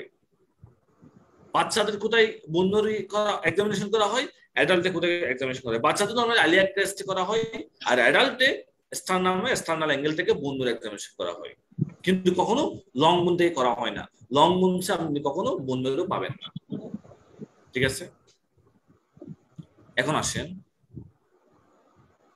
এই যে এটা একটা ইম্পর্টেন্ট জিনিস, আমাদের নরমালি বোন ম্যারোর মধ্যে একটা স্টেম সেল থাকে, সেই স্টেম সেলটা দুই ভাগে ভাগ হয়ে যায়, একটা myeloid stem sell, lymphoid stem sell. সেই মাইলয়েড স্টেম সেল থেকে তিনটা সেল আসে, আরবিসি, প্লাটিলেট, ডাব্লিউবিসি। আর লিম্ফয়েড স্টেম সেল থেকে আসে বি সেল, টি সেল। তাহলে আমাদের স্টেম সেল দুই ধরনের, একটা হচ্ছে মাইলয়েড স্টেম সেল, একটা লিম্ফয়েড স্টেম সেল। মাইলয়েড থেকে আসে আরবিসি, প্লাটিলেট, ডাব্লিউবিসি। আর লিম্ফয়েড সেল থেকে আসে B cell and T cell. তাহলে খুব ইম্পর্টেন্ট, তাহলে এটা আমাদের জানতে হবে। এই দেখেন, এই আরবিসি উৎপন্ন হওয়ার জন্য নরমালি আমাদের যেটা হেল্প করে ইরিথ্রোপয়েটিন হরমোন আরবিসি উৎপন্ন করার জন্য, প্লাটিলেটের জন্য থ্রম্বোপয়েটিন হরমোন আমাদের প্রোডাকশনের জন্য, তারপর নিউট্রোফিলের জন্য জিসিএসএফ। জিসিএসএফ হচ্ছে নিউট্রোফিল তৈরি করে, এই যে আমরা একটু আগে বললাম, সেজন্য সেই নিউট্রোফিল কাউন্ট বাড়ানোর জন্য আমরা জিসিএসএফ দিই, গ্র্যানুলোসাইট কোলোনিয়াল স্টিমুলেটিং ফ্যাক্টর। আর আমরা প্লাটলেট বাড়ানোর জন্য থ্রম্বোপয়েটিন দিই, আর আমরা রেড সেল বাড়ানোর জন্য ইরিথ্রোপয়েটিন দিই। তাহলে এই জিনিসগুলো একটু আমাদের জানতে হবে, মাস্ট মাস্ট একদম। এরপর আসে এটা একটু আমাদের জানতে হবে। এই যে আমরা এখন আলাপ করলাম, স্টেম সেল থেকে আরবিসি, ডাব্লিউবিসি, প্লাটলেট তৈরি হয়। এখন কি স্টেম সেল থেকে সরাসরি আরবিসি তৈরি হয়? স্টেম সেল থেকে সরাসরি ডাব্লিউবিসি তৈরি হয়? স্টেম সেল থেকে সরাসরি প্লাটলেট তৈরি হয়? না। তাহলে কি তৈরি হয়? প্রথমে স্টেম সেল থেকে একটা মাইলয়েড স্টেম সেল তৈরি হবে। এই মাইলয়েড স্টেম সেল থেকে এই ডাব্লিউবিসি, আরবিসি, প্লাটিলেট, এই তিনটা জিনিস তৈরি হবে। আরবিসি, ডাব্লিউবিসি, প্লাটিলেট, এই তিনটা জিনিস, আরবিসি, ডাব্লিউবিসি, প্লাটিলেট, এই তিনটা জিনিস তৈরি হবে সে স্টেম সেল থেকে। ঠিক আছে? তাহলে দেখেন, আমাদের একটা জিনিস জানতে হবে, এই যে ডাব্লিউবিসি তৈরি হচ্ছে, খুব খেয়াল করবেন, ফার্স্ট স্টেম সেল থেকে মাইলয়েড স্টেম সেল তৈরি হলো, সে মাইলয়েড স্টেম সেল থেকে মায়োলোব্লাস্ট, প্রোমায়োলোসাইট, মায়োলোসাইট, মেটামায়োলোসাইট, তারপর ডাব্লিউবিসি বা নিউট্রোফিল। তাহলে অনেকগুলো স্টেপ পার হয়ে নিউট্রোফিল তৈরি হয়। এই যে নিউট্রোফিল তৈরি হচ্ছে, এই জিনিসটা ঘটতেছে আপনার এই সেলগুলো হচ্ছে আমাদের, হ্যাঁ একটু মিউট করবেন প্লিজ। এই সেলগুলো হচ্ছে আমাদের ব্লাডে, এই সেলগুলো ব্লাডে, বাট এই সেলগুলো হচ্ছে আমাদের বোন ম্যারোর মধ্যে। বাকি ঘটনা ঘটতেছে এটা হচ্ছে বোন ম্যারোর মধ্যে, এটা হচ্ছে আমাদের বোন ম্যারোর মধ্যে, আর এটা হচ্ছে ব্লাডে। তাহলে দেখেন, সমস্যাটা অন্য জায়গায়, সমস্যাটা অন্য জায়গায়। আপনি একটা পেশেন্টের, যদি কোনো পেশেন্টের মায়োলোব্লাস্ট এ থাকার কথা বোন ম্যারোতে, সে মায়োলোব্লাস্ট লাভ দিয়ে বোন ম্যারোর ভিতর থেকে সে ব্লাডে চলে আসলো, মানে এই সিকোয়েন্সটা মেনটেন করে নাই। যখন আপনি তার ব্লাড টেস্ট করলেন, সে ব্লাড টেস্টে দেখলেন যে তার মায়োলোব্লাস্ট মোর দ্যান 20%, মোর দ্যান 20%। এটাকে আপনি কি বলবেন? ইয়াসিন আরাফাত বলেন। আপনাকে পেশেন্ট দেখালো, একটা রোগী দেখাইলো, সেই পেশেন্টের হচ্ছে আপনি দেখলেন যে তার পিবিএফ রিপোর্টে মায়োলোব্লাস্ট 20% মোর দ্যান, তার কিন্তু মায়োলোব্লাস্ট থাকার কথা না। কি কারণে এই মায়োলোব্লাস্ট 20%? এটা এএমএল স্যার, মাইলয়েড লিউকেমিয়া। বলেন তো। Sir acute myeloid leukaemia. acute myeloid leukemia, acute myeloid leukemia। যখনই আপনি দেখবেন এরকম মায়োলোব্লাস্ট ব্লাডে, বোন মেরু থেকে ব্লাডে চলে আসছে মোর দ্যান 20%, এটা হচ্ছে acute myeloid leukemia। যদি আপনি দেখেন প্রোমায়োলোসাইট, মায়োলোসাইট, মেটামায়োলোসাইট, এই সেলগুলা হঠাৎ করে এক্সেসিভ লেভেলে ব্লাডে চলে আসছে বোন মেরু থেকে, তখন এটাকে আপনি কি বলবেন? chronic myeloid leukemia, chronic মায়োলয়েড leukaemia. Very good. তাহলে এটাই হচ্ছে আপনার একটা ভাইবার কোয়েশ্চন, এটা হচ্ছে আপনার একটা লং কেস শর্ট কেসের কোয়েশ্চন। আপনি যখন ইনভেস্টিগেশন মধ্যে আসছে সিবিসি পিবিএফ, আচ্ছা তুমি যে পিবিএফ বললা, আচ্ছা বলো তো একিউট লিউকেমিয়ার পেশেন্টের পিবিএফ এ তুমি কি পাবা? তাহলে বলতে হবে আমি এখানে স্যার মায়োলোব্লাস্ট মোর দ্যান 20% পাবো। আচ্ছা বলো তো, ক্রনিক মাইলয়েড লিউকেমিয়ার পেশেন্টের পিবিএফ কি পাবো? স্যার আমি ক্রনিক মাইলয়েড লিউকেমিয়ার পেশেন্টের প্রোমাইলোসাইট, মাইলোসাইট বা মেটামাইলোসাইট পাবো। তাহলে আপনি এই একটা টেস্ট করে আপনি বুঝতে পারলেন যে তার হচ্ছে এটা কি অ্যাকিউট লিউকেমিয়া না ক্রনিক লিউকেমিয়া। নেক্সট আপনি ওই পেশেন্টের যদি বলে যে এরপরে তুমি কোন ইনভেস্টিগেশনটা করবা,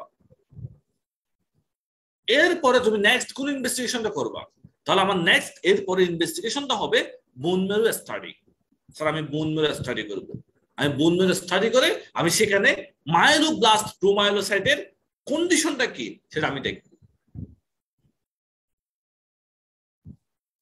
তাহলে এটা হচ্ছে আমাদের খুব ইম্পর্টেন্ট। এরপর আরবিসির ক্ষেত্রে আপনার pronormoblast, early normoblast, late normoblast, reticulocyte, তারপর আরবিসি এভাবে হয়। আর মেগাকারিওব্লাস্ট, মেগাকারিওসাইটে প্লাটলেট হয়। তারপর দেখেন আরবিসির একটা দেওয়া আছে, স্ট্রাকচার দেওয়া আছে। নরমালি এখানে আপনার মেমব্রেনে লিপিড, প্রোটিন, কার্বোহাইড্রেট থাকে, তারপর এই গ্লাইকোপ্রোটিন থাকে, বিটা স্পেকট্রিন বা আলফা অ্যানকারিন প্রোটিন গুলো থাকে। এইগুলো মোটামুটি আমাদের জাস্ট একটু জেনে রাখলে হবে, একটু আমাদের পরে লাগবে। আমরা যখন পাস করব এরপরে হচ্ছে আমাদের বিটা স্পেকট্রিন বা আলফা স্পেকট্রিন এই প্রোটিনগুলোর ইম্পর্টেন্স লাগবে। আপনাদের সাথে যখন দেখা হবে তখন আমরা যারা এফসিপিএস পরীক্ষার্থী আছে তাদের এই জিনিসগুলো আবার লাগে, ঠিক আছে?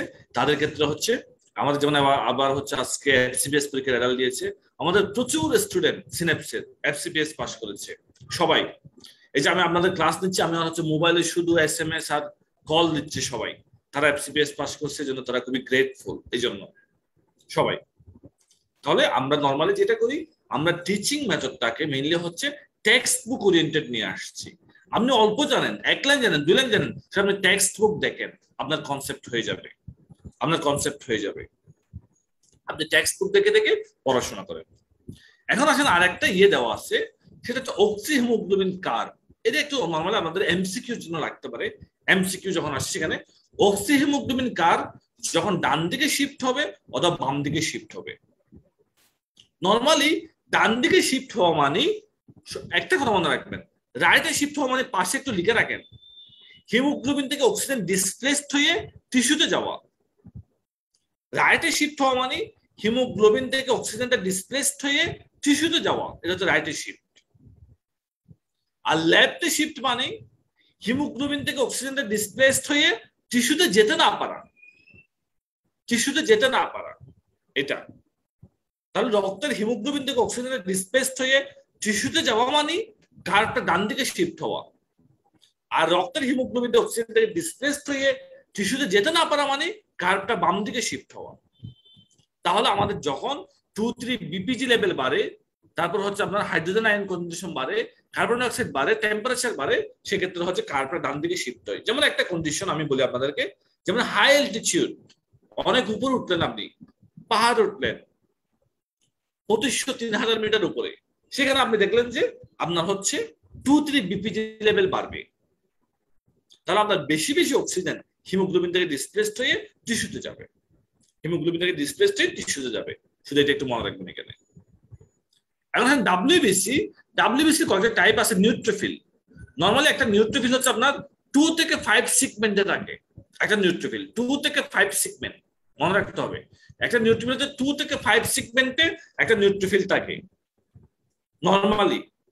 যদি নিউট্রোফিলটা, দুইটা কথা মনে রাখবেন, আপনি একটা রিপোর্ট দেখলেন নিউট্রোফিল কাউন্ট অনেক বেশি,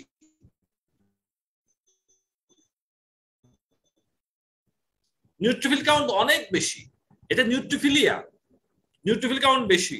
একজন বলেন সেটা তাহলে আমরা কি বুঝবো ওই পেশেন্টের কি ইনফেকশন? একটা রোগীর নিউট্রোফিল কাউন্ট বেশি, আপনি একটা রিপোর্ট হাতে নিয়ে দেখবেন যে নিউট্রোফিল কাউন্ট অনেক বেশি, 90%। নাহিদা বলেন আমরা কি বুঝতে পারবো সেটা দিয়ে? Acute bacterial infection. Bacterial infection. Excellent. তাহলে যখনই দেখবো এটা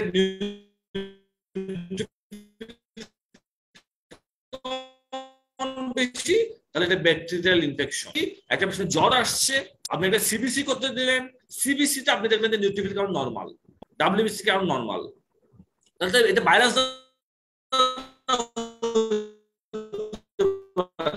তাহলে সেখান থেকে আপনি পেশেন্টকে, সেই পেশেন্ট গুলাকে অনর্গল অ্যান্টিবায়োটিক দেওয়া হচ্ছে, অ্যান্টিবায়োটিক দেওয়া হচ্ছে। তাহলে এটা ব্যাকটেরিয়াল ইনফেকশন না, আপনি অ্যান্টিবায়োটিক কেন দিবেন? অ্যান্টিবায়োটিক মানে হচ্ছে আপনার ব্যাকটেরিয়াল ইনফেকশন, তাহলে আমরা ওইখানে আমরা অ্যান্টিবায়োটিক দিব না। ঠিক আছে, এরপর আসেন ইউসিনোফিল কাউন্ট। আচ্ছা, আরেকটা এখানে কথা বলে দিই, এটা আপনাদের লাগবে। 2 থেকে 5 সেগমেন্ট নিউট্রোফিলের কাউন্ট। নরমালি অনেক সময় হাইপার সেগমেন্টেড নিউট্রোফিল থাকে। হাইপার সেগমেন্টেড মানে কি, নিউট্রোফিলের কাউন্ট যদি মোর দেন 5 সেগমেন্ট হয়, ভাষায় লিখে রাখেন হাইপার সেগমেন্টেড নিউট্রোফিল, বইতে লিখে রাখেন। হাইপার সেগমেন্টেড নিউট্রোফিলের দুইটা কজ, একটা হচ্ছে আপনার মানে মেগালোব্লাস্টিক অ্যানিমিয়া আর কি, সেটা ভিটামিন বি12 ডেফিসিয়েন্সি আর ফোলিক অ্যাসিড ডেফিসিয়েন্সি। তাহলে আপনি যদি দেখেন কোন রিপোর্টে তার হাইপার সেগমেন্টেড নিউট্রোফিল, তাহলে আপনি চিন্তা করবেন এটা হচ্ছে আইদার মেগালোব্লাস্টিক অ্যানিমিয়া অথবা ফোলিক অ্যাসিড অ্যানিমিয়া। আর এটা খুব ইম্পর্টেন্ট, ইউসিনোফিল কাউন্ট নরমালি 1 থেকে 6% থাকে। আমি একটু আপনাদেরকে বলি, যদি আপনি দেখেন, আমি একটা বাচ্চা দেখলাম, আমি তখন ঢাকা মেডিকেলে আমি করতেছিলাম, এফসিপিএস ট্রেনিং করি।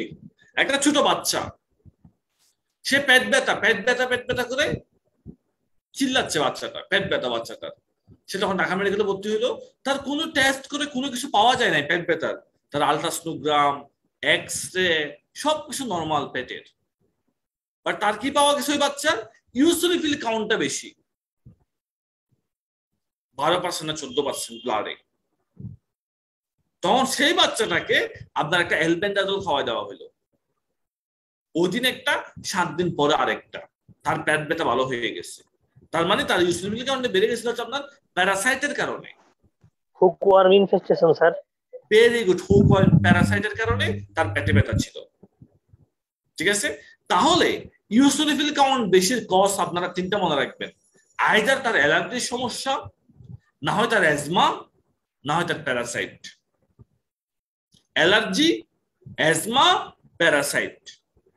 তাহলে জিজ্ঞেস করতে হবে ইউসিনোফিল কাউন্ট বেশি দেখলে আপনার কি কোনো আছে নাকি, অ্যালার্জির সমস্যা আছে নাকি, অ্যালার্জি জাতীয় খাবার খেলে কি আপনার র্যাশ হয় নাকি, তাহলে আপনার একটা আইডিয়া হয়ে যাবে। ঠিক আছে, সেই জন্য দেখবেন যারা অ্যালার্জির পেশেন্ট তাদেরকে ডাক্তাররা ব্লাড ইউসিনোফিল কাউন্ট করতে দেয়। এরপর আসেন আমরা একটু আসবো, এই হেমোস্টেসিস। হেমোস্টেসিস নিয়ে একটু আমরা আলাপ করবো। হেমোস্টেসিস মানে কি, কেউ একজন বলেন তো, হেমোস্টেসিস মানে কি? Spontaneous arrest of bleeding. Spontaneous arrest of bleeding. একটা পেশেন্টের ব্লিডিং হচ্ছে, সেই ব্লিডিংটা যদি আপনার স্পন্টেনিয়াসলি বন্ধ হয়ে যায়, সেটা হচ্ছে আপনার হেমোস্টেসিস। ঠিক আছে, সেটা হচ্ছে আপনার হেমোস্টেসিস। যেমন আমাদের নরমালি এটাকে ব্লাড ভেসেল, এ নাম্বারে দেখেন এটা ব্লাড ভেসেল। সেই ব্লাড ভেসেল আপনার এই যে হেপারিন বের হচ্ছে, নাইট্রিক অক্সাইড বের হচ্ছে, প্রোস্টাসাইক্লিন বের হচ্ছে এন্ডোথেলিয়াম থেকে। তারপর ওরা হচ্ছে কি, যে আপনার এই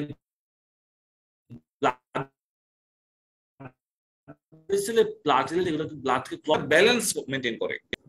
আর দেখেন একটা পেশেন্টের এই ব্লাড ভেসেলে যে কেটে গেল, হাত কেটে গেল, তাহলে তার এই জায়গায় অনেকগুলো সাবস্টেন্স তৈরি হয়ে সে ক্লটটা বন্ধ করার চেষ্টা করতেছে, এটা হচ্ছে হেমোস্টেসিস।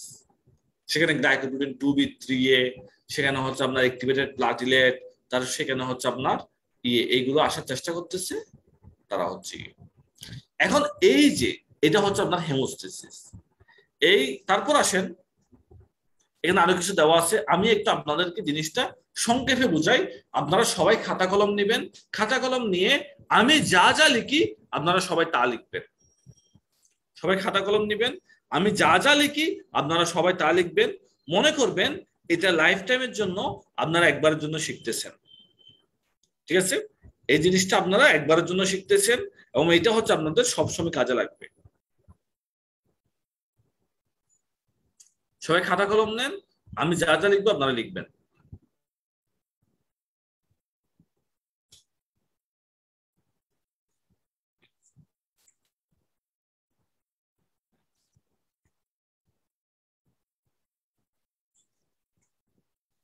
আমি একটু আমার হোয়াইট বোর্ডটা ওপেন করতেছি, আপনাদের একটু হোয়াইট বোর্ডে আমি লিখে দেখালে আপনাদের জন্য বুঝতে জিনিসটা খুব সুবিধা হবে।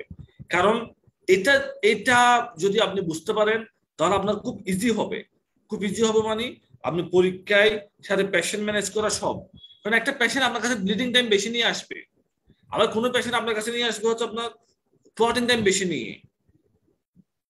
আবার কোনো পেশেন্ট আপনার কাছে নিয়ে আসবে হচ্ছে আপনার প্রোথ্রম্বিন টাইম বেশি নিয়ে, অথবা এপিটিটি বা ক্লটিং টাইম সেম কথা, এইগুলো বেশি নিয়ে আসবে। এইগুলো বেশি নিয়ে আসলে সেই পেশেন্ট গুলোকে আপনি কিভাবে ট্রিটমেন্ট করবেন, সেই পেশেন্ট গুলোকে আপনি কিভাবে ট্রিটমেন্ট করবেন এবং আপনি কি চিন্তা করবেন সেটা আপনার জানতে হবে। তাহলে দেখেন আমরা একটু করে আলাপ করি, দেখেন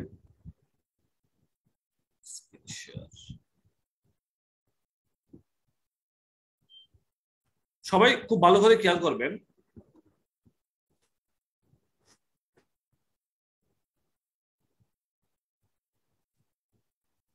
তাহলে আমরা এখন চিন্তা করব কখন আমাদের ব্লিডিং টাইম বাড়বে, কখন আমাদের প্রোথ্রম্বিন টাইম বাড়বে, কখন আমাদের অ্যাক্টিভেটেড পার্শিয়াল থ্রম্বোপ্লাস্টিন টাইম বাড়বে, কোন টাইমটা বাড়লে আমরা কোন ডিজিজটা চিন্তা করব এবং কেন বাড়বে, এটাই আমরা এখন আলাপ করব। এবং একটা পেশেন্টের ব্লিডিংটা কিভাবে বন্ধ হয়। এখন এক নম্বর আসেন, এই ব্লিডিং মানে একটা জিনিস আপনারা অলরেডি ডেঙ্গু পেশেন্ট একটা নিয়ে যাবেন, ব্লিডিং মানে হচ্ছে প্লাটিলেট জড়িত, প্লাটিলেটের সাথে রিলেটেড। ব্লিডিং মানে প্লাটিলেট, ঠিক আছে, ব্লিডিং মানেই প্লাটিলেট। তাহলে দেখেন একটা প্লাটিলেটের গায়ে, এটা একটা প্লাটিলেট, একটা প্লাটিলেটের গায়ে এটা একটা প্লাটিলেট, সেই প্লাটিলেটের গায়ে হচ্ছে আমাদের তিনটা রিসেপ্টর থাকবে, একটা, দুইটা, তিনটা। একটার নাম হচ্ছে জিপি 2B3A, আরেকটা হচ্ছে জিপি 1B, আরেকটা হচ্ছে জিপি 1A। শেষ। প্লাটিলেট এই রিসেপ্টরগুলো খুব দরকার, কারণ এটা হচ্ছে দরজা সে আরেকটা জিনিসের সাথে অ্যাটাচ হওয়ার জন্য। এই প্লাটিলেটটা তার 1B রিসেপ্টরের মাধ্যমে সে অ্যাটাচমেন্ট হয় আপনার বন উইলবার্ন ফ্যাক্টরের সাথে, বন উইলবার্ন ফ্যাক্টরের সাথে। আর এই প্লাটিলেটটা তার 2B3A রিসেপ্টরের মাধ্যমে সে অ্যাটাচড হয় হচ্ছে আপনার অ্যানাদার প্লাটিলেটের সাথে। আর 1 এর মাধ্যমে হচ্ছে সে অ্যাটাচড হয় কোলাজেনের সাথে, 1 এর মাধ্যমে সে অ্যাটাচড হয় কোলাজেনের সাথে, কোলাজেন। তাহলে একটা প্লাটিলেট 1B বন উইলবার্ন ফ্যাক্টরের সাথে, তারপর হচ্ছে আপনার 2B3A এর মাধ্যমে অ্যানাদার প্লাটিলেট, তারপর হচ্ছে আপনার 1A। কারণ এই রিসেপ্টরগুলো কেন আছে, কারণ আমরা ছোটবেলা থেকে পড়েছি প্লাটিলেট হচ্ছে আমাদেরকে আমাদের ব্লাড ক্লটে হেল্প করে। এটা আমাদের হচ্ছে ইন্টারমিডিয়েট পড়াশোনা, প্লাটিলেট আমাদের ব্লাড ক্লটে হেল্প করে। তাহলে কিভাবে করে, এই যে যখনই আপনার বডিতে ব্লিডিং হবে, আপনার এই যে এটা ব্লাড ভেসেল, এখানে ব্লিডিং হচ্ছে, এখান থেকে ব্লিডিং ব্লাড বের হয়ে যাচ্ছে, ব্লাড বের হয়ে যাওয়া মানে তখন সাথে সাথে প্লাটিলেট ইরিটেট হবে, সে বলে যে না এই পেশেন্টের ব্লাড ভেসেল থেকে সব ব্লাড বের হয়ে যাচ্ছে। তখন সে কি করবে, তখন সে তার যা অস্ত্র শস্ত্র আছে সবাইকে নিয়ে এক হয়ে যাবে। তাহলে কাকে নিয়ে এক হবে, 1B কে নিয়ে, 2B3A কে নিয়ে, 1A কে নিয়ে। সে সব বন উইলবার্ন ফ্যাক্টর, কোলাজেন, অ্যানাদার প্লাটিলেট সবাইকে এখানে জড়ো করবে। এখানে জড়ো করে এই যে জায়গা থেকে ব্লিডিং হবে সেটা বন্ধ করে দিবে। এটা হচ্ছে প্রাইমারি হেমোস্টেসিস, এটা হচ্ছে প্রাইমারি হেমোস্টেসিস। তাহলে প্রাইমারি হেমোস্টেসিস মানে কি, তাহলে প্রাইমারি হেমোস্টেসিস মানে কি, প্রাইমারি হেমোস্টেসিস মানে হচ্ছে arrest of bleeding with platelet. তাহলে কিভাবে, প্লাটিলেট তার এই রিসেপ্টরগুলোর সাথে এই ব্লিডিংটা বন্ধ করবে। সাথে আরেকটা জিনিস মনে রাখতে হবে, এই প্লাটিলেটের ভিতরে কিছু সাবস্টেন্স থাকে, যেমন আপনার কি, যেমন হচ্ছে আপনার প্লাটিলেটের ভিতরে থাকে এডিপি বা সেরোটোনিন, এগুলো থাকে। আর প্লাটিলেটের মেমব্রেনে থাকে থ্রম্বোএক্সিন A2, এবং সে তাদেরকে অ্যাক্টিভেট করবে, এই সাবস্টেন্স গুলোকে এডিপি, সেরোটোনিন, থ্রম্বোএক্সিন A2 তাদেরকেও প্লাটিলেট অ্যাক্টিভেট করবে। অ্যাক্টিভেট করলে কি হবে, অ্যাক্টিভেট করলে থ্রম্বোএক্সিন A2 কাজ হচ্ছে প্লাটিলেট এগ্রিগেশন করা। এই থ্রম্বোএক্সিন A2 কি করবে, বডিতে যত প্লাটিলেট আছে সবাইকে এক জায়গায় নিয়ে আসবে, এখানে নিয়ে আসবে। আর এডিপির কাজ কি, এডিপির কাজ হচ্ছে এই রিসেপ্টরটাকে অ্যাক্টিভেট করা। সে বেশি বেশি 2B3A রিসেপ্টরটাকে অ্যাক্টিভেট করবে, তাহলে একটা প্লাটিলেট আরেকটা প্লাটিলেটের সাথে অ্যাটাচ হতে পারবে। তাহলে দেখেন একটা মূল কথা আমি যেটা আপনাদেরকে বলতে যাচ্ছি, একটা মানুষের যখন ব্লিডিং হবে, সেই ব্লিডিংটা বন্ধ করার জন্য সবচেয়ে যে ইম্পর্টেন্ট ভূমিকা পালন করে সে হচ্ছে প্লাটিলেট। তবে সে কিভাবে এই রোলটা প্লে করে? সে প্লে করে 3টা রিসেপ্টর, 2B3A, 1A, 1B। আর কিভাবে? তার ভিতরে কিছু সৈন্য সামন্ত আছে, যেমন এডিপি, সেরোটোনিন, তার মেমব্রেনে আছে থ্রম্বোক্সিন A2। সে সবাইকে কাজে লাগায়, যে জায়গা থেকে ব্লাড ভেসেলের যে জায়গাটা কেটে গেছে সেই জায়গায় এসে এসে সবাইকে সৈন্য সামন্তকে বসে রাখে, বলে যে 1 ফোঁটা ব্লাডও বের হতে দিবে না। এই কাজটা করতে করতে তার 5 থেকে 6 মিনিট টাইম লাগে। তাহলে এই 5 থেকে 6 মিনিটের মধ্যে তার আস্তে করে সে ব্লিডিংটা বন্ধ করে দেয়। এখন একজন বলেন তো আমাকে, একটা মানুষের কেটে গেল কিন্তু তার ব্লিডিংটা বন্ধ হচ্ছে না, তাহলে সমস্যাটা কোথায় বলেন তো? কেটে গেল, তার ব্লিডিংটা বন্ধ হচ্ছে না, সমস্যাটা কোথায়? ফাহমিদা শামা বলেন।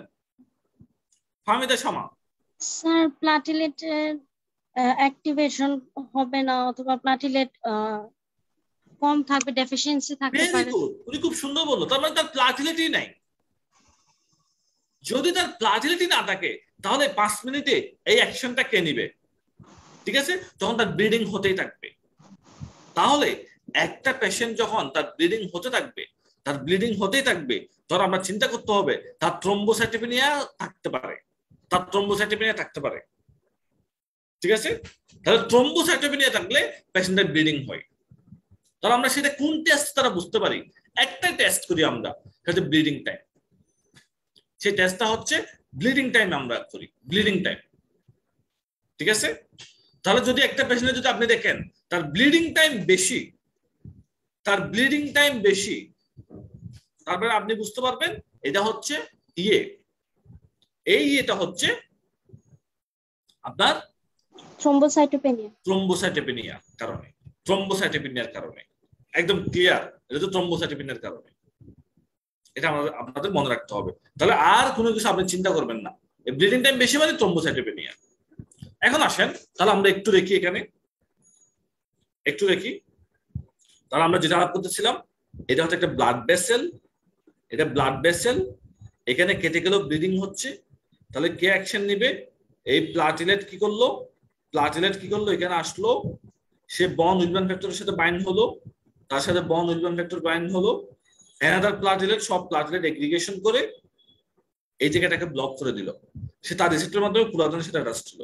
তাহলে এটা একটা ক্লট তৈরি হলো, আর ব্লিডিংটা তাহলে বন্ধ হয়ে গেছে। এটা হচ্ছে প্রাইমারি ক্লট। এখন আসেন 2 নম্বর কথা, ব্লাড ফ্লো তো কিন্তু খুব জোরে, আমাদের বডিতে ব্লাড ফ্লো কিন্তু খুব স্পিডে হচ্ছে। তাহলে এই ব্লাড ফ্লোর কারণে যে কোনো মুহূর্তে এই প্লাটিলেট পুরো ডিসলস্ট হয়ে যেতে পারে, এখান থেকে বের হয়ে যেতে পারে। যদি ব্লাড ফ্লোর কারণে এই প্লাটিলেট গুলো বের হয়ে যায়, তখন আপনার কি হবে? তখন হচ্ছে আপনার আবার ব্লিডিং হওয়া শুরু হবে।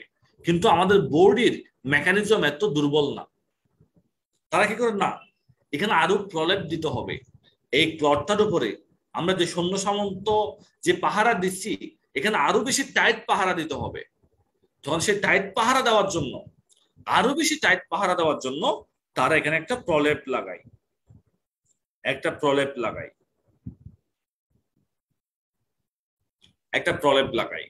সেই প্রলেপটা হচ্ছে আপনার ফিব্রিনোজেনের একটা জালিকা। লাগাইলে তখন এটা আরো বেশি শক্ত হয়ে যায়। তাহলে ফিব্রিন ছাড়া এই জিনিসটার নাম ছিল প্রাইমারি ক্লট, আর যখন ফিব্রিন যুক্ত হয়ে যায় তখন নাম হয়ে যায় সেকেন্ডারি ক্লট। আর প্রসেসটার নাম হচ্ছে সেকেন্ডারি হেমোস্টেসিস প্রসেস। তাহলে প্রাইমারি ক্লটের প্রসেস হচ্ছে প্রাইমারি হেমোস্টেসিস প্রসেস, আর সেকেন্ডারি ক্লটের প্রসেস হচ্ছে সেকেন্ডারি হেমোস্টেসিস প্রসেস। তাহলে এই ফিব্রিনটা কোথায় থেকে আসলো? এটা একটা আমাদের জন্য বার্নিং কোয়েশ্চন। এই ফিব্রিনের একটা জালিকা তৈরি হলো, সেটা কোথায় থেকে আসলো, সেটা আমাদের জন্য খুব ইম্পর্টেন্ট একটা কোয়েশ্চন।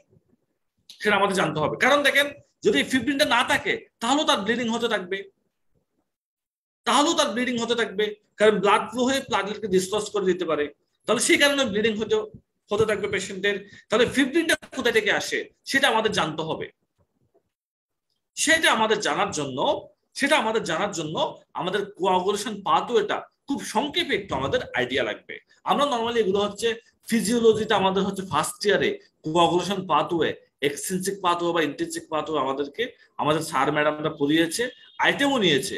সেটা আপনার দেখবেন যে আমাদেরকে 7-8 করে আইটেমও দিয়েছে, বাট আমাদেরকে কখনো ক্লিনিক্যালি কোরিলেট করে আমাদের বাস্তব জীবনে যেভাবে লাগবে সেভাবে পড়ানো হয় নাই।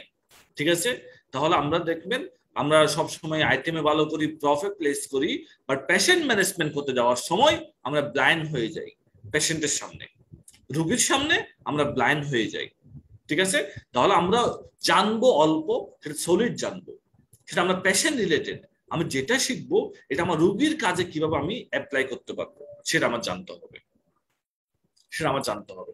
তাহলে কোয়াগুলেশন পাথওয়ে, তাহলে এই কোয়াগুলেশন পাথওয়েটা হচ্ছে দুই ধরনের, একটা হচ্ছে এক্সট্রিনসিক পাথওয়ে আর একটা হচ্ছে ইন্ট্রিনসিক পাথওয়ে, আর একটা হচ্ছে কমন পাথওয়ে। কমন পাথওয়ে, তাহলে আমাদের এক্সট্রিনসিক পাথওয়েতে আমাদের নরমালি যে ফ্যাক্টরটা কাজ করে সেই ফ্যাক্টরটা হচ্ছে 7 কনভার্ট হয়।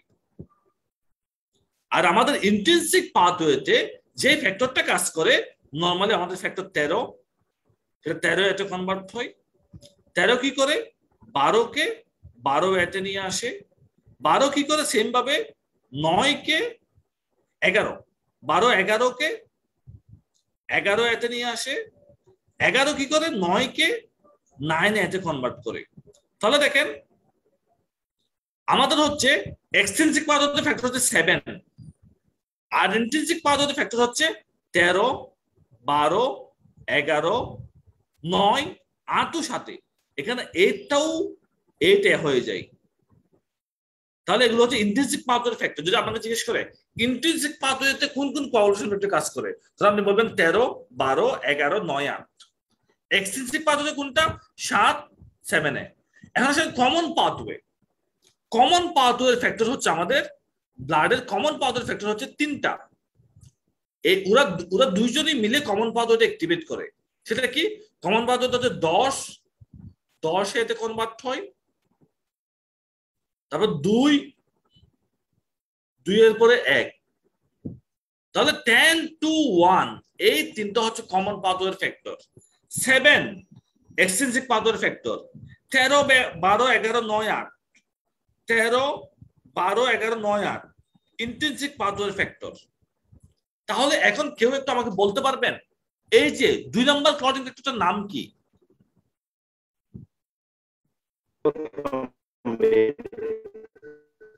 2 নম্বরটার নাম হচ্ছে কি প্রথম্বিন।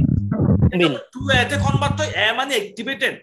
এখানে এ মানে অ্যাক্টিভেটেড, সবার কিন্তু আলটিমেটলি এ হইতে হবে। 2টা কিসে কনভার্ট হবে 2A, তার মানে অ্যাক্টিভেটেড প্রথম্বিন বা থ্রম্বিন। তাহলে 2 মানে আর 2A মানে কি থ্রম্বিন। 2 মানে প্রথম্বিন আর 2A মানে থ্রম্বিন। আর ফ্যাক্টর 1 এর নামটা কি কেউ বলতে পারবেন? ফ্যাক্টর 1 এর নামটা কি? ফিব্রিনোজেন। ফিব্রিনোজেন। তাহলে দেখেন এই যে 13, 12, 11, 8, 9, 7 সবাই মিলে 10, 2, 1 আলটিমেটলি ফিব্রিনোজেন তৈরি করে। তাহলে সেই ফিব্রিনোজেনটা এই ক্লটের চারপাশে একটা প্রলেপ দিয়ে দেয়, তখন খুব শক্ত হয়ে যায়। তাহলে দেখেন আপনার যদি খুব ঠান্ডা মাথায় চিন্তা করবেন, যদি এই ক্লটিং ফ্যাক্টরগুলো না থাকলে তাহলে ফিব্রিনোজেন তৈরি হতে পারতো না। ফিব্রিনোজেন তৈরি হতে না পারলে এই ক্লটের উপরে একটা প্রলেপ দিতে পারতো না, তাহলে রোগীর ব্লিডিং বন্ধ হতো না। তাহলে প্লাটিলেট যেরকম ইম্পর্টেন্ট সেরকম আপনার ফিব্রিনোজেনটাও ইম্পর্টেন্ট। তাহলে ফিব্রিনোজেন তৈরি করার জন্য আমার কি কাঁচামাল লাগবে? Extrinsic pathway clotting factor, intrinsic pathway clotting factor, এই কাঁচামালগুলো লাগবে। এগুলো না থাকলে ফিব্রিনোজেন তৈরি হতে পারবে না, সেই উপরে প্রলেপ দিতে পারবে না ক্লটের উপরে, তার মানে পেশেন্টের ব্লিডিং হতে থাকবে। তাহলে এখন আমরা তো বললাম প্লাটিলেট না থাকলে থ্রম্বোসাইটোপেনিয়া হয়, তখন ব্লিডিং হয়, পেশেন্টের ব্লিডিং টাইম বাড়ে। এখন পেশেন্টের এই ফ্যাক্টরগুলো আছে নাকি নাই আমরা কিভাবে বুঝতে পারবো? রোগীর এই ক্লটিং ফ্যাক্টরগুলো আছে নাকি নাই সেটা আমরা কিভাবে বুঝতে পারবো? কেউ বলতে পারবেন? স্যার ক্লটিং টাইম প্রথমিন টাইম আর হচ্ছে এপিটিটি। হ্যাঁ, ভেরি গুড, একজন বলেন। পিটি এবং এপিটিটি এই টেস্টগুলো করব। আমরা কি টেস্ট করে বুঝতে পারি? Prothrombin time, activated partial thrombin time. Very good, prothrombin time, activated partial thromboplastin time. Excellent. তাহলে সেই পেশেন্টকে আপনার টেস্ট করে দেখতে হবে তার prothrombin time level, PT, extrinsic pathway factor আছে কিনা। যদি একটা পেশেন্টের ফ্যাক্টর 7 না থাকে তাহলে তার প্রোথ্রম্বিন টাইম বেড়ে যাবে, প্রোথ্রম্বিন টাইম বেড়ে যাবে। তাহলে যদি আপনি কোনো রিপোর্টে দেখেন প্রোথ্রম্বিন টাইম বেশি, চোখ বন্ধ করে এটা এক্সটেন্সিভ পাথওয়ে ডিফেক্ট, ফ্যাক্টর 7 নাই, চোখ বন্ধ করে আপনি বলে দিবেন।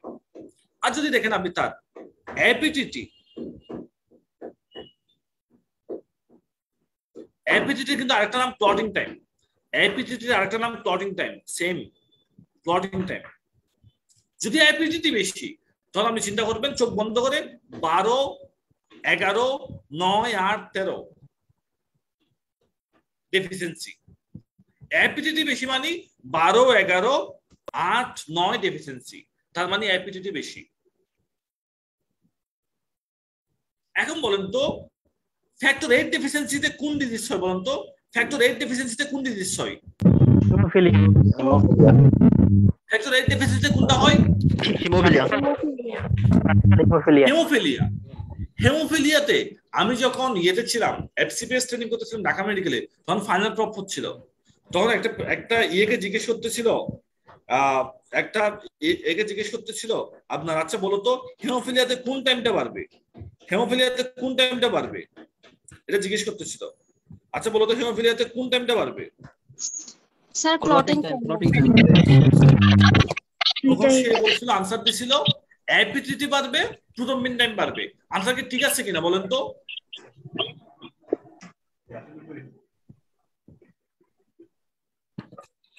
সে বলছিল হেমোফিলিয়াতে এপিটিটি বাড়বে এবং হচ্ছে প্রোথ্রম্বিন টাইম বাড়বে। আনসার কি রাইট নাকি রং?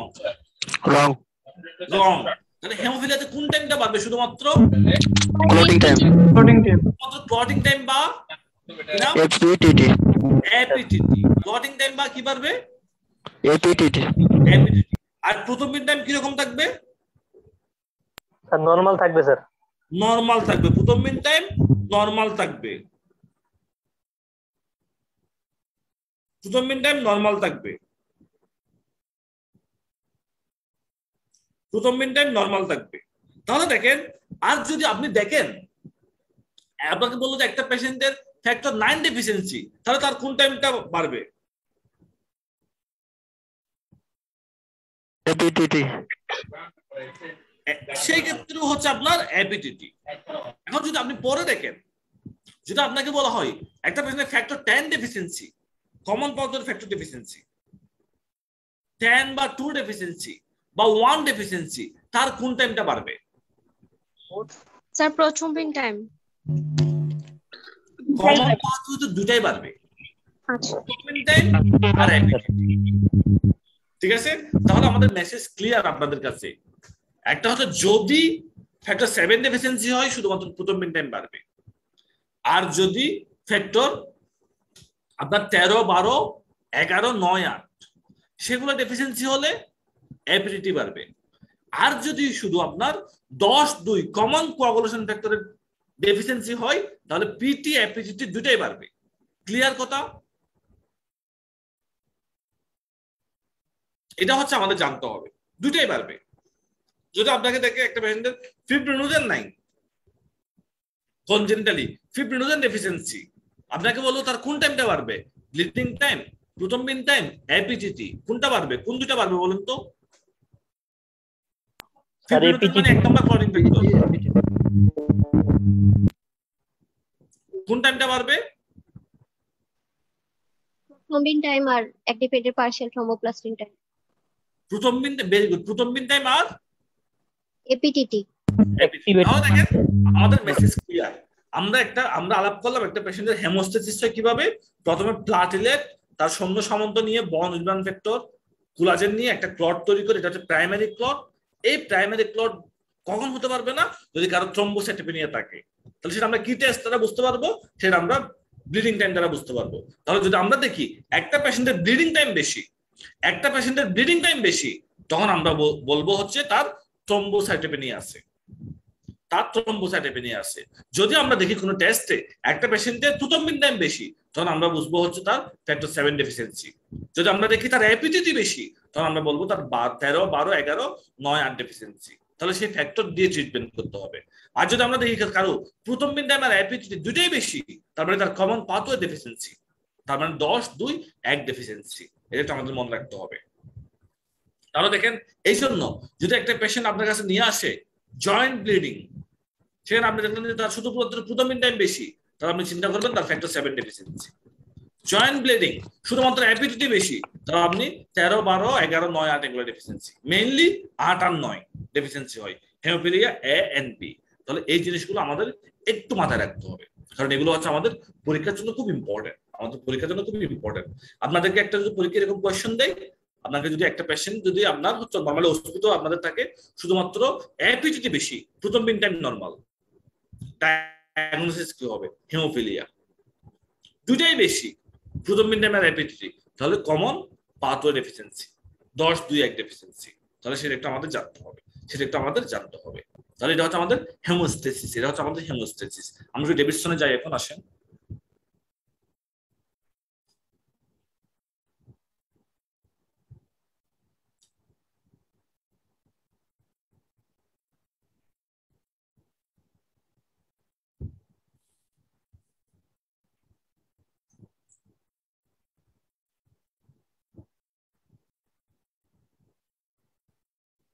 তাহলে এই জিনিসটা একটু আমি আপনাদেরকে সামারি করে একটা আইডিয়া দিলাম।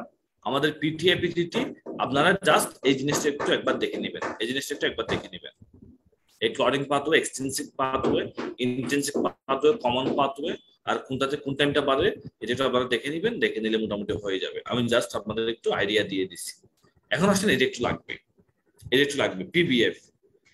একটা পেশেন্টের আপনার পিবিএফ এ হচ্ছে একজন পেশেন্ট এক এক রকম নিয়ে আসতে পারে। আপনার কেউ দেখলেন যে মাইক্রোসাইটোসিস, সেল কাউন্ট কম, তখন আপনার কি চিন্তা করতে হবে? এটা আপনাদের রিটেনের কোয়েশ্চেনও হয়, অনেক সময় বাইবার কোয়েশ্চেনও হয়। এই যে আয়রন ডেফিসিয়েন্সি অ্যানিমিয়া বা থ্যালাসেমিয়া। ম্যাক্রোসাইটোসিস, সেল কাউন্ট বেশি, ভিটামিন বি12 ডেফিসিয়েন্সি বা ফোলিক অ্যাসিড ডেফিসিয়েন্সি।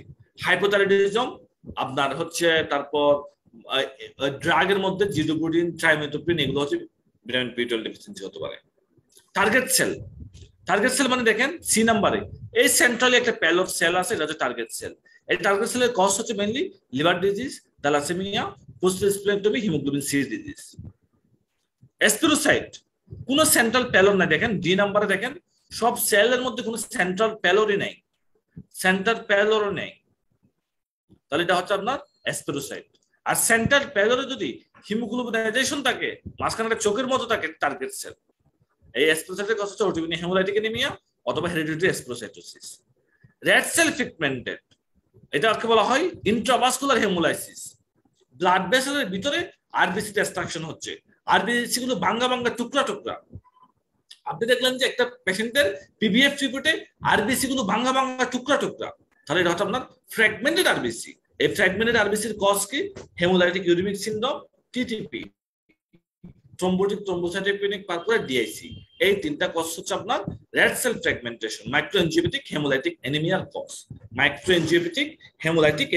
কজ, ঠিক আছে?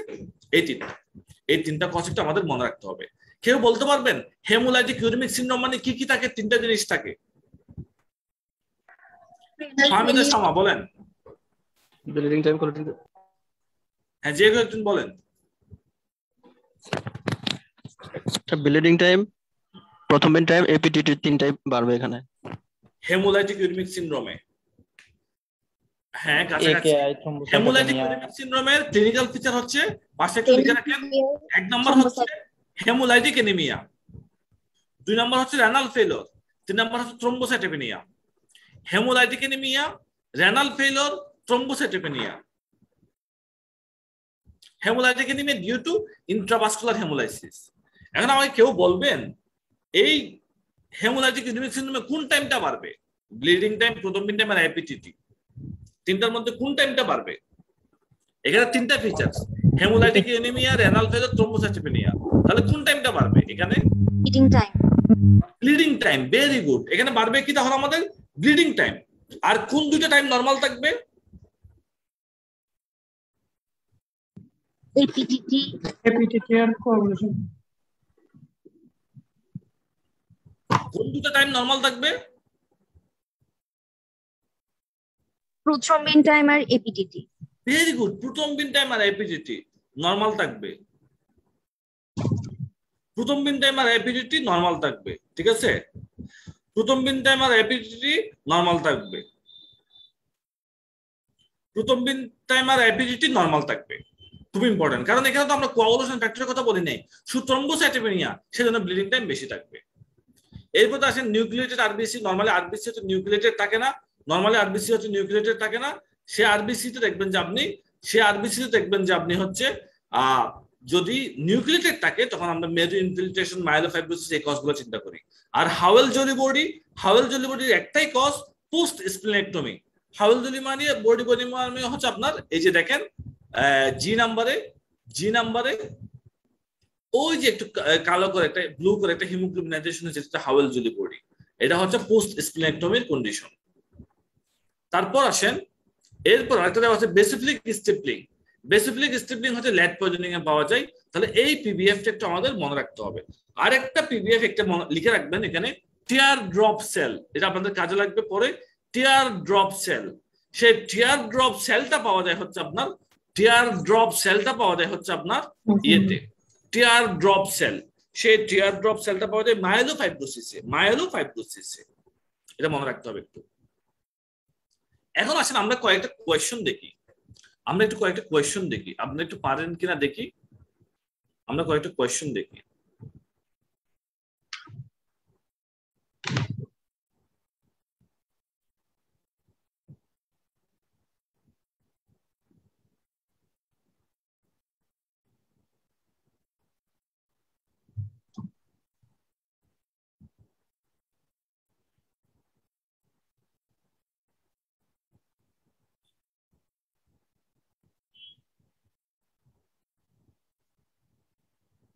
হ্যাঁ, এই কোয়েশ্চনটা আনসার বলেন তো। একটা পেশেন্টের haemoglobin oxygen dissociation car shifted to the left following, এর কি হবে আনসার? এটাতে কখন লেফটে শিফট হবে, কখন রাইটে শিফট হবে, আমরা একটু করে বলছিলাম। এটার আনসার কি হবে বলেন তো? Sir B. স্যার কত number? B sir. Fetal haemoglobin E answer. এটা হচ্ছে very good, E number. Normally হচ্ছে আপনার সবগুলার হচ্ছে অক্সিজেনের প্রতি এফিনিটি সবচেয়ে বেশি হচ্ছে হিমোগ্লোবিন এফ এর। সে অক্সিজেনকে ছাড়বে না সহজে। যে আমরা বললাম হিমোগ্লোবিন থেকে অক্সিজেনটা টিস্যুতে যাবে, বা যদি কারো হিমোগ্লোবিন এফ থাকে তার অক্সিজেনের প্রতি এফিনিটি খুব বেশি, সে অক্সিজেনটা টিস্যুতে যেতে পারবে না, তখন সে লেফটে শিফট হবে। Very good. এটা 4 নাম্বারটা বলেন, এটা পারার কথা।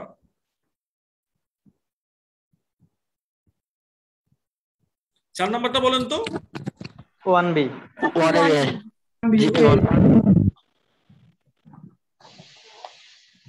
1B very good. আর 2B3 এর সাথে কার অ্যাটাচমেন্ট হয়? Sir platelet sir. Platelet. Another platelet. Very good, another platelet. এটার আনসার কি দেখি, কে বলতে পারেন?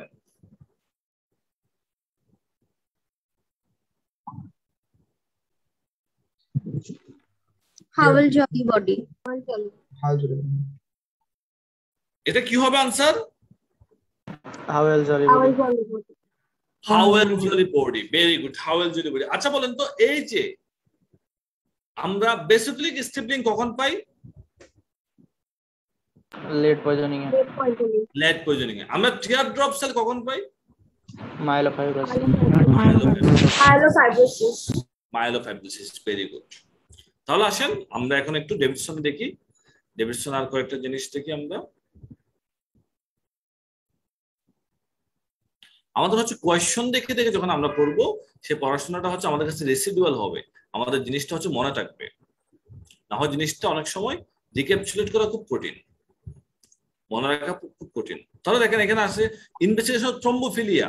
আমরা থ্রম্বোফিলিয়াতে কি কি ইনভেস্টিগেশন করি? থ্রম্বোফিলিয়া মানে পেশেন্টের এন্টি কোয়াগুলেন্ট কম, সেই জন্য তার ডিপ ভেন থ্রম্বোসিস হয়ে গেছে। বা পালমোনারি এম্বোলিজম হয়ে গেছে। আমি একটা সহজ আপনাদেরকে উদাহরণ দিই, সেটা আমি আপনাদেরকে বলি। নরমালি আমাদের প্রোটিন সি, প্রোটিন এস, এন্টিথ্রম্বিন 3 তারা হচ্ছে আমাদের বডিতে ব্লাড ক্লট হতে দেয় না, বডির ভিতরে ব্লাড ক্লট হতে দেয় না, ব্লাডকে জমাট বাঁধতে দেয় না। যদি তাদের ডেফিসিয়েন্সি থাকে তখন তার হচ্ছে আমাদের ব্লাড ক্লট হয়ে যায়, বডির ভিতরে রক্ত জমাট বেঁধে যায়। যদি একটা পেশেন্টের অ্যান্টিথ্রম্বিন 3 না থাকে, অথবা প্রোটিন সি না থাকে, অথবা প্রোটিন এস না থাকে, তাহলে আমাদের সেই বডির ভিতরে ব্লাড ক্লট হয়ে যায়। ঠিক আছে, এখন আসেন সেটাকে আমরা কিভাবে ইয়ে করবো।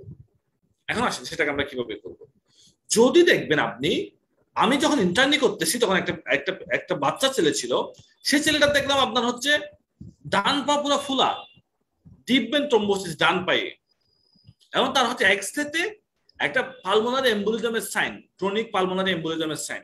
তাহলে একটা বাচ্চা deep vein thrombosis, chronic pulmonary এম্বোলিজমের সাইন, 10-12 বছরের বাচ্চা, তার মানে তার হচ্ছে পায়ের ভেনে ব্লাড ক্লট হয়ে গেছে, পালমোনারি ভেসেলে ব্লাড ক্লট হয়ে গেছে, এম্বোলিজম হয়ে গেছে। কিন্তু তার কেন ব্লাড ক্লট হচ্ছে, কোনো কারণ খুঁজে পাচ্ছিল না। পরে তার থ্রম্বোফিলিয়া স্ক্রিনিং করছিল, তখন তার এন্টিথ্রম্বিন 3, প্রোটিন সি, প্রোটিন এস এই লেভেলগুলো করে দেখছে। যখন এই লেভেলগুলো করে দেখার পর তখন তার দেখা গেল protein C, protein S level কম, তাহলে তার protein C, protein S level ছিল না বলেই তার হচ্ছে ব্লাড ক্লট হয়ে গিয়েছিল, তার ডিপ ভেন থ্রম্বোসিস ছিল, তার পালমোনারি এম্বোলিজম। ঠিক আছে, তাহলে এটা একটা আমাদের ইম্পর্টেন্ট। আমরা কাদেরকে এই থ্রম্বোফিলিয়া টেস্টিং করব?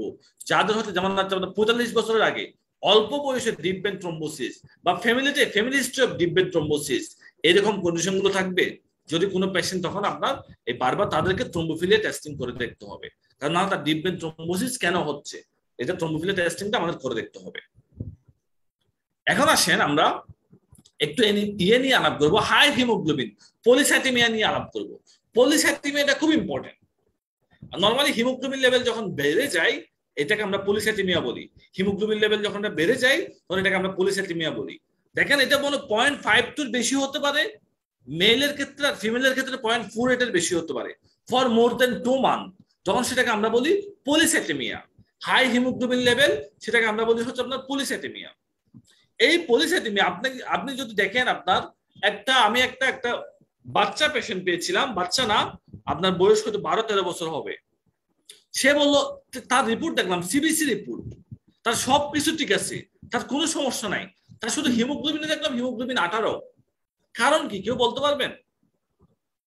বাচ্চাটা হচ্ছে, তার বাসা ছিল হচ্ছে ওই জাপান গার্ডেন সিটি মোহাম্মদপুরে, ওখানে একটা টাওয়ারে থাকতো, তার হিমোগ্লোবিন 18। অক্সিজেন কম। হ্যাঁ, ভেরি গুড। তখন তাকে জিজ্ঞেস করলাম, মানে তার কোনো সমস্যা নাই। তখন পরে দেখলাম সে হচ্ছে, তার বাসা হচ্ছে 16 তলায়। হাই অ্যালটিটিউড যখন অনেক উপরের দিকে থাকে, উপরে হাই অ্যালটিটিউডে হাইপোক্সিয়ার কারণে ইরিথ্রোপয়েটিন তৈরি হয়, তখন তাদের পলিসাইথেমিয়া হতে পারে ওই পেশেন্ট গুলার। তাহলে সেগুলোকে আমাদের খেয়াল রাখতে হবে। তাহলে পলিসাইথেমিয়ার 1 নম্বর কজ কি? 1 নম্বর কজ হচ্ছে আপনার polycythaemia rubra vera, myeloproliferative disorder. ওই যে আমরা মাইলয়েড স্টেম সেল পড়ছিলাম, যদি সেই মাইলয়েড স্টেম সেলে মিউটেশন হয় তাহলে আপনার এই পলিসাইথেমিয়া রুব্রা বেরা আপনার মাইলোপ্রলিফারেটিভ ডিসঅর্ডার হতে পারে। আর সেকেন্ডারি কজ কি? হাই অ্যালটিটিউড, এই যে আমরা যেটা বললাম, অথবা সিওপিডি, কার্ডিওরেসপিরেটরি ডিজিজ। একটা সিওপিডি পেশেন্ট, অনেক সময় আপনি একটা সিওপিডি পেশেন্টের দেখবেন যে একটা সিওপিডি পেশেন্টের হচ্ছে আপনার হিমোগ্লোবিন লেভেল 18-19, অথবা তার যদি কোনো ক্যান্সার থাকে, আপনার তার কার্সিনোমা, অথবা ব্রঙ্কোজেনিক কার্সিনোমা, অথবা পিউক্রোমোসাইটোমা, অথবা সেরেব্রাল হেমানজিওব্লাস্টোমা, অথবা টেস্টোস্টেরন ইনজেকশন, তাদেরও হচ্ছে আপনার সেকেন্ডারি পলিসাইথেমিয়া হয়। তাহলে এই পলিসাইথেমিয়া গুলো হচ্ছে ট্রু পলিসাইথেমিয়া। তার আসলে আরবিসি লেভেল বেশি, সেজন্য তার হেমাটোক্রিট বেশি, বাট তার প্লাজমা ভলিউমটা নরমাল, তার পানি নরমাল, তার আসলেই সেল কাউন্ট বেড়ে গেছে। এটা হচ্ছে আপনার ট্রু পলিসাইথেমিয়া। আরেকটা আছে রিলেটিভ পলিসাইথেমিয়া। রিলেটিভ মানে কি?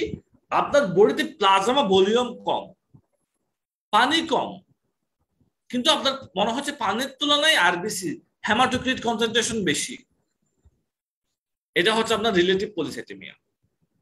যেমন একটা পেশেন্ট ডায়াবেটিক্স পাচ্ছে অথবা অ্যালকোহল খাচ্ছে, তার সারাদিন প্রস্রাব করে ডায়াবেটিক্সের কারণে, তার বডিতে প্লাজমা ভলিউম কম, আপনি তার ব্লাড নিলেন, সেখানে আরবিসির কনসেন্ট্রেশন দেখলেন, হেমাটোক্রিট লেভেল দেখলেন যে হেমাটোক্রিট লেভেল বেশি, তার মানে এটা হচ্ছে আসলে পলিসাইথেমিয়া না, এটা হচ্ছে আপনার হচ্ছে রিলেটিভ পলিসাইথেমিয়া।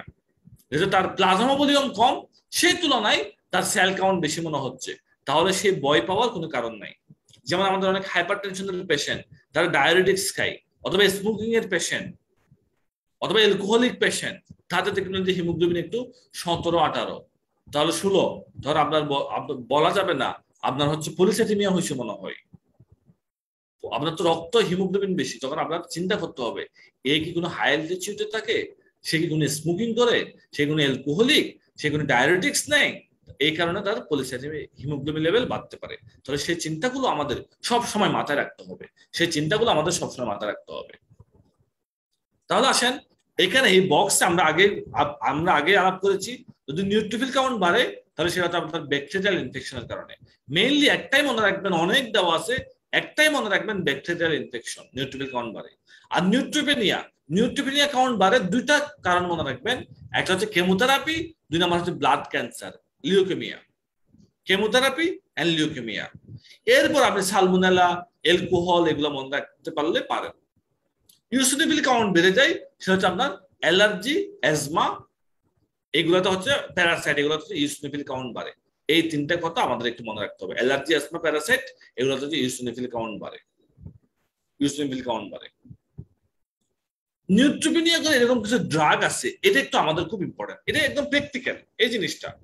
যেমন আমরা জানি থাইরয়েডক্সিকোসিসে কি ড্রাগ দেওয়া হয়, কেউ নাম বলতে পারবেন? কার্বিমাজল স্যার, প্রোপাইলথায়োরেসিল। কার্বিমাজল, প্রোপাইলথায়োরেসিল, ঠিক আছে।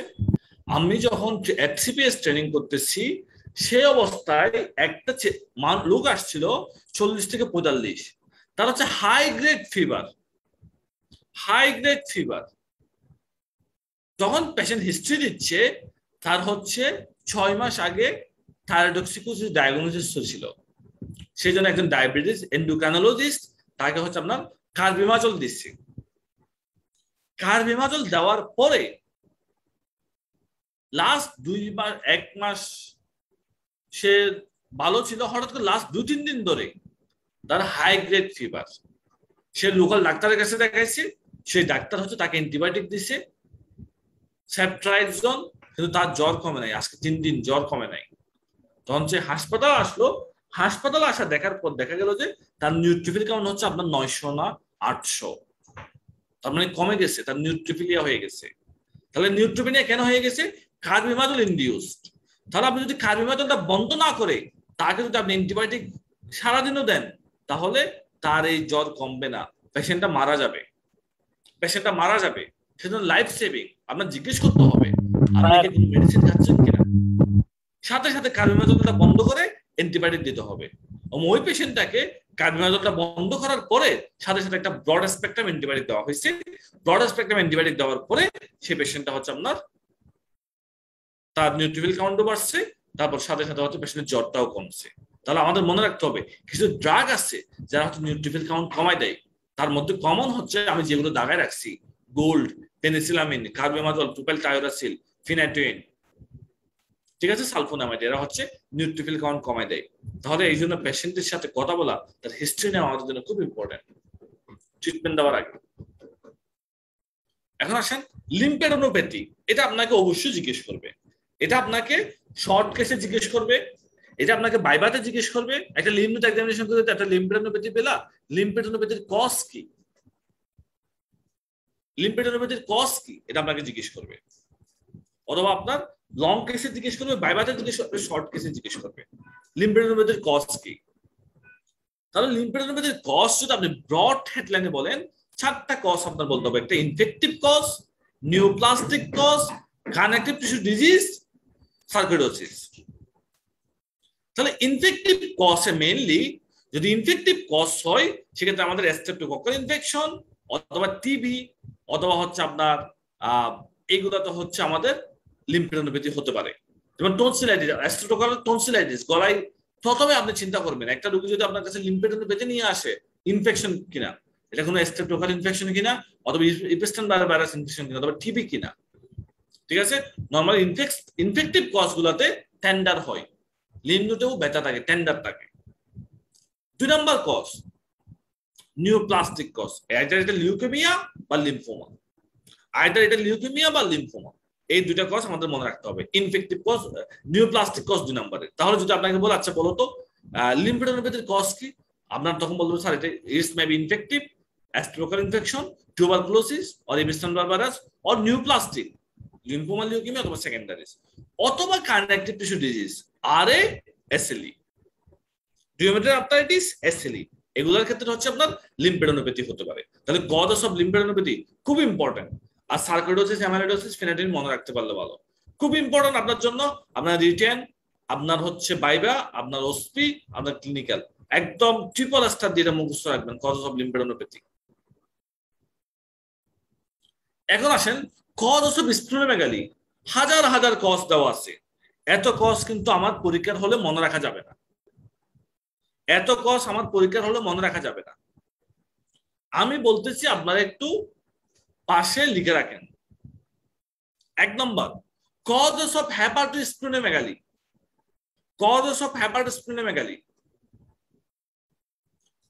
1 নম্বর লিখে massive hepatosplenomegaly, causes of massive hepatosplenomegaly. যদি মেসিভ হেপাটোস্প্লেনোমেগালি যদি কজ যদি আপনাকে জিজ্ঞেস করা হয়, আপনি 4টা কজ বলবেন। 1 নম্বর ক্রনিক ম্যালেরিয়া, 2 নম্বর ক্রনিক কালাজ্বর, 3 নম্বর লিম্ফোমা, লিউকেমিয়া, শেষ। অথবা 5 নম্বর আপনি ডিসেমিনেটেড টিবি, টিউবারকুলোসিস বলতে পারেন। এটা আপনাকে ইয়েতেও জিজ্ঞেস করবে শর্ট কেসে, আপনাকে বলবেন যে এক্সামিন দ্য অ্যাবডোমেন, তুমি অ্যাবডোমেনটা এক্সামিনেশন করো। আপনি অ্যাবডোমেন এক্সামিনেশন করলেন, আপনি স্প্লেনোমেগালি পেলেন, হেপাটোমেগালি পেলেন, তখন জিজ্ঞেস করতে পারে আপনার ইমপ্রেশন কি, আপনার ফাইন্ডিংস কি।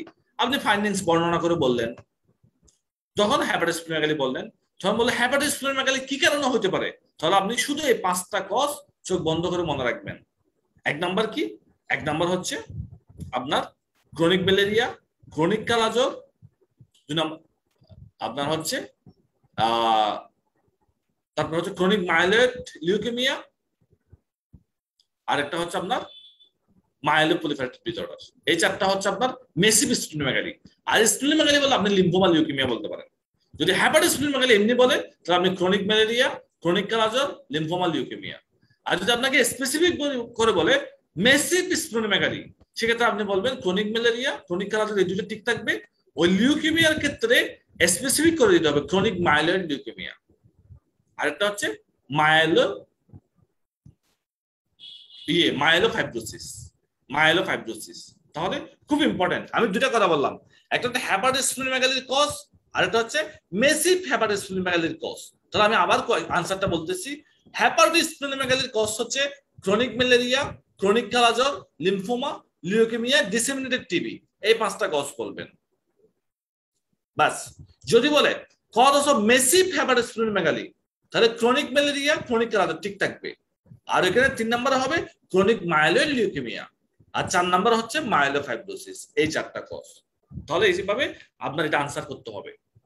পরে আপনি অ্যাবডোমেন এক্সামিনেশন করতে দিলেও শুধু স্প্লেনোমেগালি আছে, শুধু স্প্লেনোমেগালি আছে, তাহলে কজ অফ স্প্লেনোমেগালি, তাহলে অনেকগুলো কজ দেওয়া আছে, আমাদের সবগুলো কজ লাগবে না। 1 নম্বর কজ অফ স্প্লেনোমেগালির 1 নম্বর কজ আপনি মনে রাখবেন সিরোসিস উইথ পোর্টাল হাইপারটেনশন, লিখে রাখেন কজ অফ স্প্লেনোমেগালি 1 নম্বর।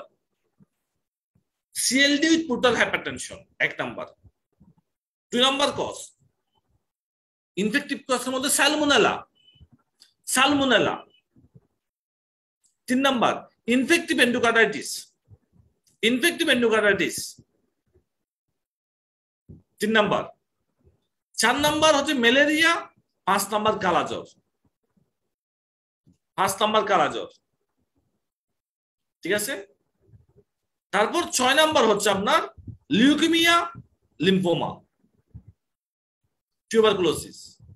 তাহলে আপনার এই সিরিয়ালি এই কজগুলো স্প্লেনোমেগালির বিশাল চার্ট দেওয়া আছে, এটা মনে হয় আপনি রিটেনেও লিখলে এই কজগুলো লিখবেন, ভাইভাতেও বললে এটা এগুলা বলবেন। তাহলে কি 1 number CL with portal hypertension, 2 number infective আপনার হচ্ছে কি বললাম ইনফেক্টিভ এন্ডোকার্ডাইটিস, সালমোনেলা মানে এন্টেরিক ফিভার, তারপর হচ্ছে আপনার ক্রনিক ম্যালেরিয়া, ক্রনিক কালাজ্বর, তারপর লিম্ফোমা, লিউকেমিয়া, টিউবারকুলোসিস। এগুলো হচ্ছে কজেস অফ স্প্লেনোমেগালি। যদি স্প্লেনোমেগালি বলে আপনি এই কজেস, তাহলে আমরা 3টা কজ করলাম, causes of hepatosplenomegaly, causes of massive hepatosplenomegaly, causes of splenomegaly. এগুলো হচ্ছে আপনার শর্ট কেসে লাগবে, আপনার ভাইভাতে লাগবে, খুব ইম্পর্টেন্ট একদম এর বাইরে, কারণ এখানে অনেকগুলো কজ দেওয়া আছে। সিরিয়ালি এই কজ দেখতে গেলে তখন স্যার মনে করবে ও তো মনে হয় কখনো প্রেজেন্টেশন দেখে নাই, ওর আইডিয়া নাই, এরকম মনে করবে। ঠিক আছে, তাহলে এইভাবে আপনার বলা যাবে না। এরপর আসেন কজেস অফ থ্রম্বোসাইটোপেনিয়া। এটাও আপনাকে একটা জিজ্ঞেস করতে পারে, একটা পেশেন্টের থ্রম্বোসাইটোপেনিয়া প্লাটিলেট কাউন্ট কম, কি কি কারণে কমতে পারে, থ্রম্বোসাইটোপেনিয়া কেন হতে পারে একটা পেশেন্টের।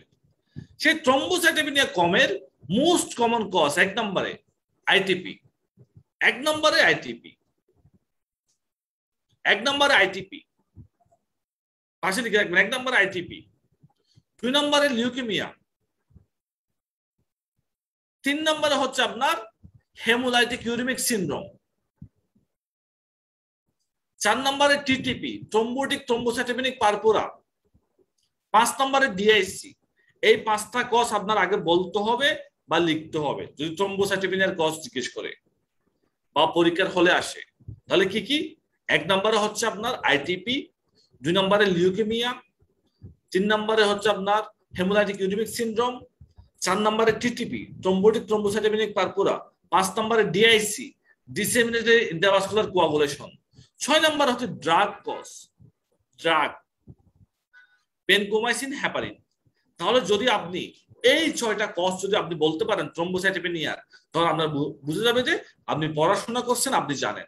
ঠিক আছে, বা ডেভিডসনের এই সিরিয়াল যদি আপনি কজ চাইল্ডহুড মেরো ফেলিওর, ফ্যানকোনিস অ্যানিমিয়া বা গাইড দেখে দেখে, তখন বলবে যে না ও তো মনে হয় ওয়ার্ড করে নাই, ক্লাস করে নাই, ও মনে হয় জানে না।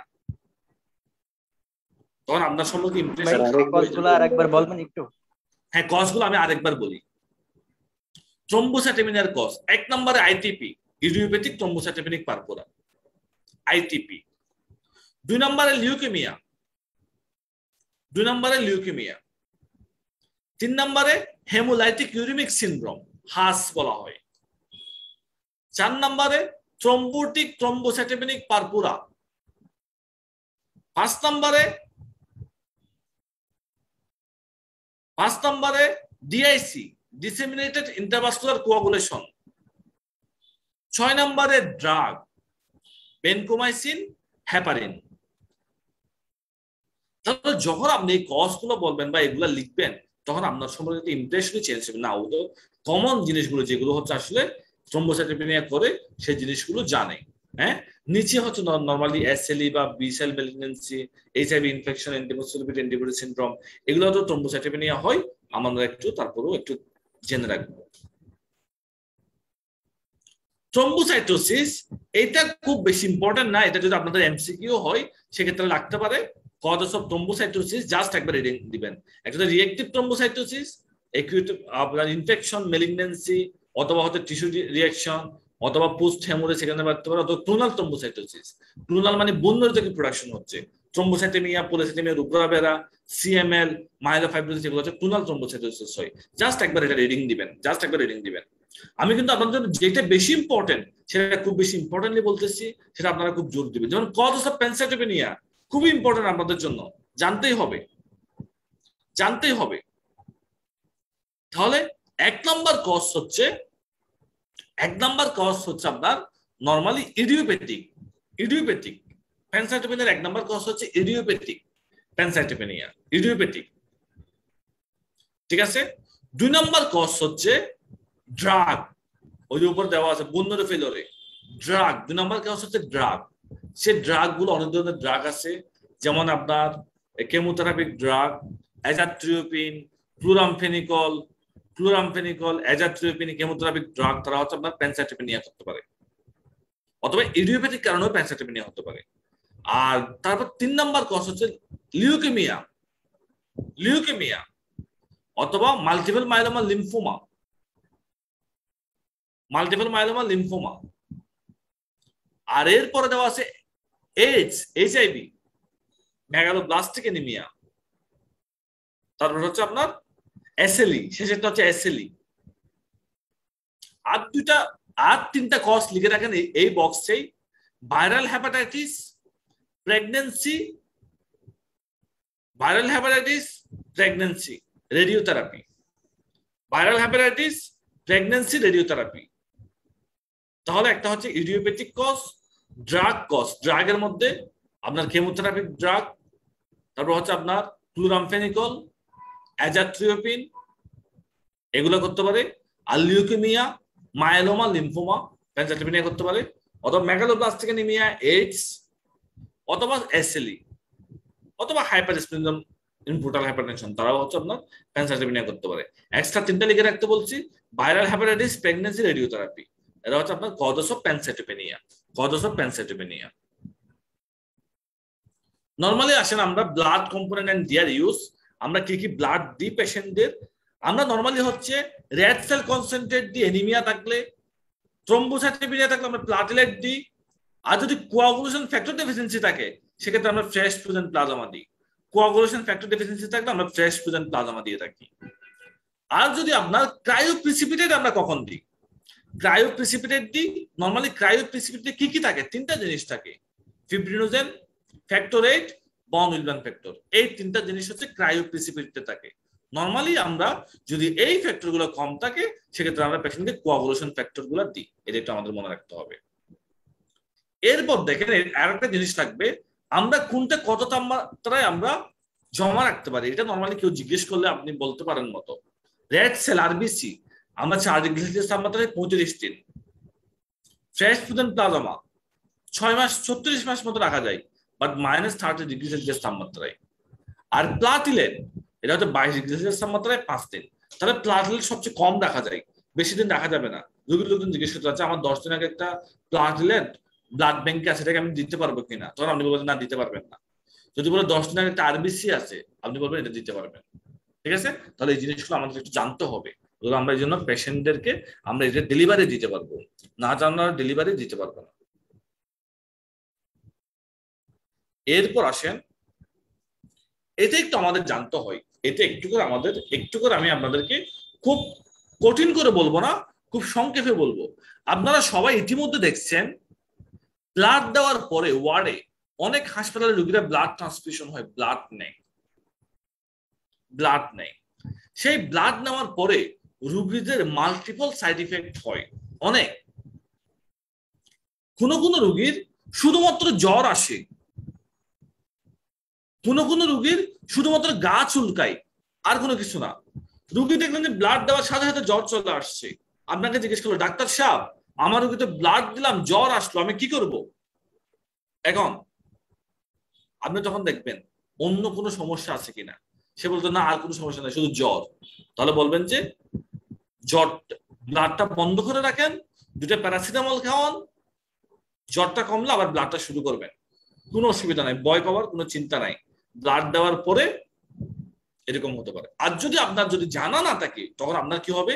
আপনি ইন্টার্নি ডাক্তার, আপনি ডিউটি করতেছেন, ব্লাড দাও, আল্লাহ আমি এখন কি করব? রোগী তো জ্বর আসছে, আমি কি করব? আমার ইয়েকে কল দিব, বড় ভাইকে কল দিব, আমার ওয়ার্ডের রেজিস্ট্রারকে কল দিব, নাকি রেজিস্ট্রারকে কল দিব? টেনশনে পড়ে যাবেন। ঠিক আছে? এরকম হয় যদি না।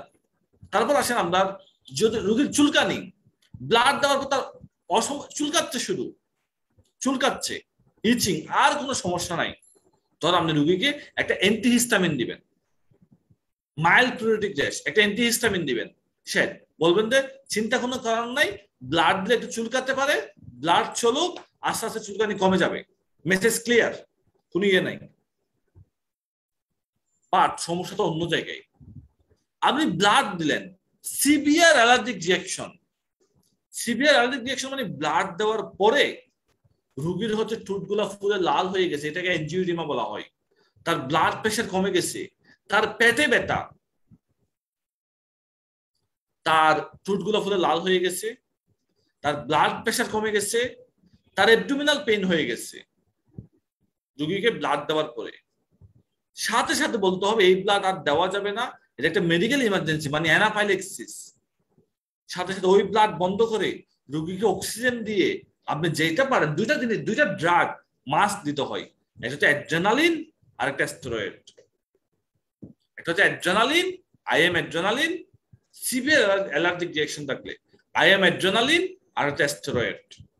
তাহলে যদি রোগীর সিভিয়ার অ্যালার্জিক রিঅ্যাকশন বা অ্যানাফাইল্যাক্সিস চলে সাথে সাথে আপনি ব্লাড বন্ধ করে দিবেন এবং সাথে সাথে রোগীকে বলবেন যে একটা স্টেরয়েড ইনজেকশন দিয়ে দিতে সিস্টারকে আর একটা আইভি অ্যাড্রেনালিন দিয়ে দিতে। যদি আপনি বুঝতে না পারেন অ্যানাফাইল্যাক্টিক শকে গিয়ে রোগী কিছুক্ষণ পরে মারা যাবে। আপনি যদি বলেন না গা তো একটু চুলকাই, ভাইয়া তো ক্লাস নেওয়ার সময় বলছিল, কিন্তু এটা সেই গা চুলকানো না, এটা সেই গা চুলকানো না, এটা হচ্ছে পেশেন্টের আপনার অ্যানাফাইল্যাক্সিসের কারণে। কারণ আপনি পেশেন্টকে ইমিডিয়েট হচ্ছে তাকে অ্যাড্রেনালিন দিতে হবে, স্টেরয়েড দিতে হবে, সিভিয়ার অ্যালার্জিক রিঅ্যাকশন। ব্লাড দেওয়ার পরে রোগীর হচ্ছে আপনার হঠাৎ করে ব্লাড দেওয়ার পরে দেখলেন যে রোগীর হয়ে গেছে, তার ব্লিডিং হচ্ছে, পেশেন্ট অ্যানিমিক হয়ে গেছে, তার ইউরিন আউটপুট নাই, তার মানে আপনার হেমোলাইসিস হচ্ছে পেশেন্টের, তার মানে অ্যাবিউ ইনকম্প্যাটিবিলিটি মানে ব্লাড মিলে নাই, পেশেন্টের ব্লাড গ্রুপ একরকম আর ডোনারের ব্লাড গ্রুপ অন্যরকম, অথবা মাইনর ব্লাড গ্রুপে ক্রস ম্যাচিং হয় নাই, তাহলে সেই ক্ষেত্রেও সেই ব্লাডটাও সাথে সাথে বন্ধ করে দিতে হবে।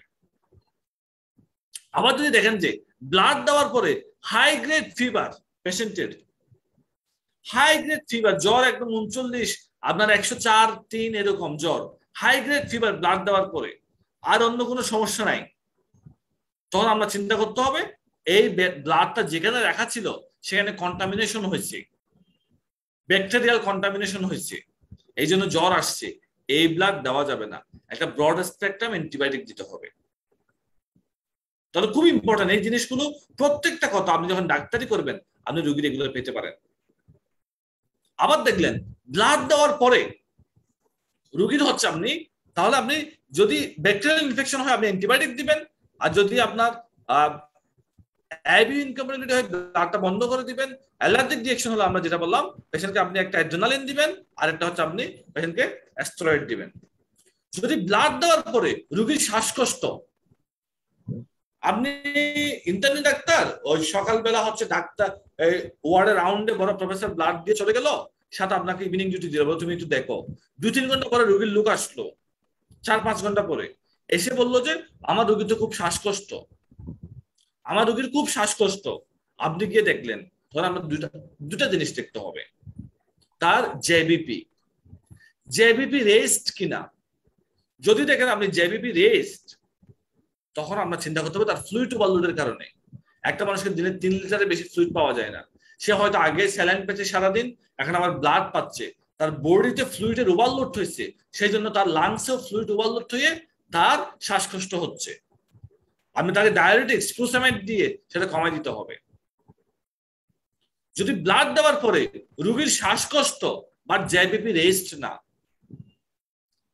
রেস্ট না, ঠিক আছে, তখন সেটাকে বলা হয় TRALI, transfusion related acute lung injury. TRALI এটা একটু উচ্চ টার্মের ট্রালি, এটা ব্লাড দেওয়ার 6 থেকে 24 ঘন্টার মধ্যে হয়, তাহলে তখন পেশেন্টের এখানে হয়ে যায়, আপনার শ্বাসকষ্ট হয়। তাহলে দেখেন ব্লাড দেওয়ার পরে একটা পেশেন্টের কয়টা ঘটনা ঘটতে পারে। কারণ আপনি যখন ডাক্তারি করবেন, আপনি যখন ক্লিনিকে ডিউটি করবেন, হসপিটালে ডিউটি করবেন, দেখবেন যে অহরহ পেশেন্ট ব্লাড দিচ্ছে। সেই ব্লাড দেওয়াটা কিরকম হতে পারে, তার হয়তো ব্লাড দেওয়ার পরে তার জ্বর আসতে পারে, শুধু প্যারাসিটামল, ব্লাড দেওয়ার পরে তার ইচিং হতে পারে, অ্যান্টিহিস্টামিন, ব্লাড দেওয়ার পরে তার হচ্ছে আপনার হাই গ্রেড ফিভার, তার মানে ব্যাকটেরিয়াল কন্টামিনেশন, ব্লাড দেওয়ার পরে তার শ্বাসকষ্ট, অ্যাবডোমিনাল পেইন, ঠোঁট ফুলে গেছে, ইচিং, তার মানে severe allergic reaction, anaphylaxis. Blood দেওয়ার পরে তার হেমোলাইসিস ফিচার, পেশেন্ট অ্যানিমিক হয়ে গেছে, জন্ডিস, তার ইউরিন আউটপুট নাই, তার মানে এটা ব্যাকটেরিয়াল কন্টামিনেশন, ব্লাড দেওয়ার পরে শ্বাসকষ্ট, জেবিপি রেস্ট হলে ফ্লুইড ওভারলোড, আর জেবিপি রেস্ট না হলে TRALI, transfusion related acute lung injury. তাহলে এইগুলো সব হচ্ছে একটা পেশেন্টের ব্লাড দেওয়ার পরে। তাহলে আপনার প্রত্যেকটা জিনিস কোনটা ঘটনা ঘটতে পারে মাথায় রাখতে হবে, সেটা দেখে আপনি এই জিনিসগুলো একবার পড়বেন, সেটা দেখে আপনি এই জিনিসগুলো একটা পড়বেন। তাহলে আজকে আমরা হেমাটোলজির এতটুকু পড়বো। আমরা ইনশাল্লাহ আগামী দিন বাকি অংশটুকু হেমাটোলজির পড়বো। এটা আপনাদের নেক্সট ক্লাস মনে হয় 11 তারিখ। আমরা দেখি 11 তারিখের আগে আরেকটা ক্লাস নেবে হেমাটোলজির, সম্ভবত এটা আপনাদের 8 তারিখ নিতে পারি। এটা আপনাদেরকে পোস্ট দিয়ে SMS দিয়ে জানাই দেওয়া হবে, ঠিক আছে? আজকে এতটুকু হেমাটোলজির উপর ক্লাস আপনারা হচ্ছে এই যেগুলো খুব ইম্পর্টেন্ট আপনাদের প্র্যাকটিক্যাল লাইফের জন্য। আজকে যে জিনিসগুলো পড়ানো হয়েছে আপনাদের সারা জীবন কাজে লাগবে, পরীক্ষাতে কাজে লাগবে, ডাক্তারিতে কাজে লাগবে। আপনারা ডেভিডসনটা একটু রিডিং দেন আর কোয়েশ্চেন গুলো সলভ করেন। ইনশাল্লাহ আমরা নেক্সট দিন হয়তো 8 তারিখ একটা নিতে পারি অথবা 11 তারিখ নিব। সেই ক্লাসে আমরা আপনাদের বাকি জিনিসগুলো নিয়ে হেমাটোলজিতে আলাপ করবো ইনশাল্লাহ। তখন আপনাদের একটা হেমাটোলজির উপর খুব ভালো একটা কনসেপ্ট থাকবে। এটার উপর বেস করে আপনি পরীক্ষায় আনসার করতে পারবেন, আপনি বাইবার কোয়েশ্চেন আনসার করতে পারবেন, আপনি লং কেস শর্ট কেসে কোয়েশ্চেন আনসার করতে পারবেন। আপনার ইয়েতে সমস্যা হবে না। সবাইকে অসংখ্য ধন্যবাদ। সবাই ভালো থাকবেন, সুস্থ থাকবেন, ভালো করে পড়াশোনা করবেন। আসসালামু আলাইকুম। ভাই একটা কোশ্চেন ছিল। শিওর। ভাই এই যে ব্লাড ট্রান্সফিউশনের পরে যদি জ্বর আসে তখন বলেন যে প্যারাসিটামল দিব, প্যারাসিটামল দেওয়ার পরে জ্বর কমে যাবে, তারপরে কি স্টার্ট করবো ট্রান্সফিউশন নাকি? এক্স্যাক্টলি, যদি শুধু জ্বর আসে প্যারাসিটামল দেওয়ার পরে জ্বর কমে গেলে আবার আমরা ব্লাড দিব। আচ্ছা আচ্ছা ঠিক আছে। তাহলে অ্যান্টিহিস্টামিন দিলাম, চুলকানি কমে গেল, আমরা আবার ব্লাড দিব। এই চার্টে এটা লিখে আছে। কিন্তু যদি সিভিয়ার অ্যালার্জিক রিঅ্যাকশন হয়, ব্যাকটেরিয়াল কন্টামিনেশন হয়, অ্যাবিউ ইনকম্প্যাটিবিলিটি হয়, ফ্লুইড ওভারলোড হয়, ট্রালি হয়, সেক্ষেত্রে আমরা ট্রিটমেন্ট করার পরও ব্লাড দিব না। রোগীকে একদম স্টেবল করার পর ব্লাড দিব, ঠিক আছে? স্যার নিউট্রোপেনিয়ার কজগুলো যদি আরেকবার বলতেন, যেগুলো ইম্পর্টেন্ট। জি একটু বলেন। স্যার নিউট্রোপেনিয়ার কজ যেগুলো ইম্পর্টেন্ট বলেছিলেন, ওগুলো যদি আরেকবার বলতেন। হ্যাঁ, নিউট্রোফিলিয়ার মেইন মোস্ট ইম্পর্টেন্ট কজ হচ্ছে ব্যাকটেরিয়াল ইনফেকশন, 1 নাম্বার। নিউট্রোফিলিয়ার কমন কজ হচ্ছে ব্যাকটেরিয়াল ইনফেকশন, 1 নাম্বার। যদি এর পরে যদি আপনি মনে রাখতে চান ইনফ্ল্যামেশন, যে কোনো ক্রনিক ডিজিজ ইনফ্ল্যামেশন। 3 নম্বরে ম্যালিগন্যান্সি, আর লাগবে না। Infection, inflammation, malignancy. ইওসিনোফিলিয়ার কজ অ্যালার্জি, অ্যাজমা, প্যারাসাইট। 3টা কজ: অ্যালার্জি, অ্যাজমা, প্যারাসাইট। নিউট্রোপেনিয়ার কজ নিউট্রোফিল কাউন্ট কমে গেল। 1 নম্বরে লিউকেমিয়া, 2 নম্বরে অ্যালকোহল, 3 নম্বরে সালমোনেলা, 4 নম্বরে কিছু ড্রাগ। সে ড্রাগ কি কেমোথেরাপিক ড্রাগ, অ্যান্টি ক্যান্সার ড্রাগ 1 নম্বর। 2 নম্বর হচ্ছে আপনার অ্যান্টি থাইরয়েড ড্রাগ কার্বিমাজল। তারপর হচ্ছে আপনার অ্যান্টি এরিথমিক ড্রাগ, আর হচ্ছে সালফোনামাইড অ্যান্টিবায়োটিক। এটা বক্স দেওয়া আছে, সেগুলো হচ্ছে আপনার নিউট্রোফিল কাউন্ট কমায় দেয়। আর কোনো কোয়েশ্চেন কারো?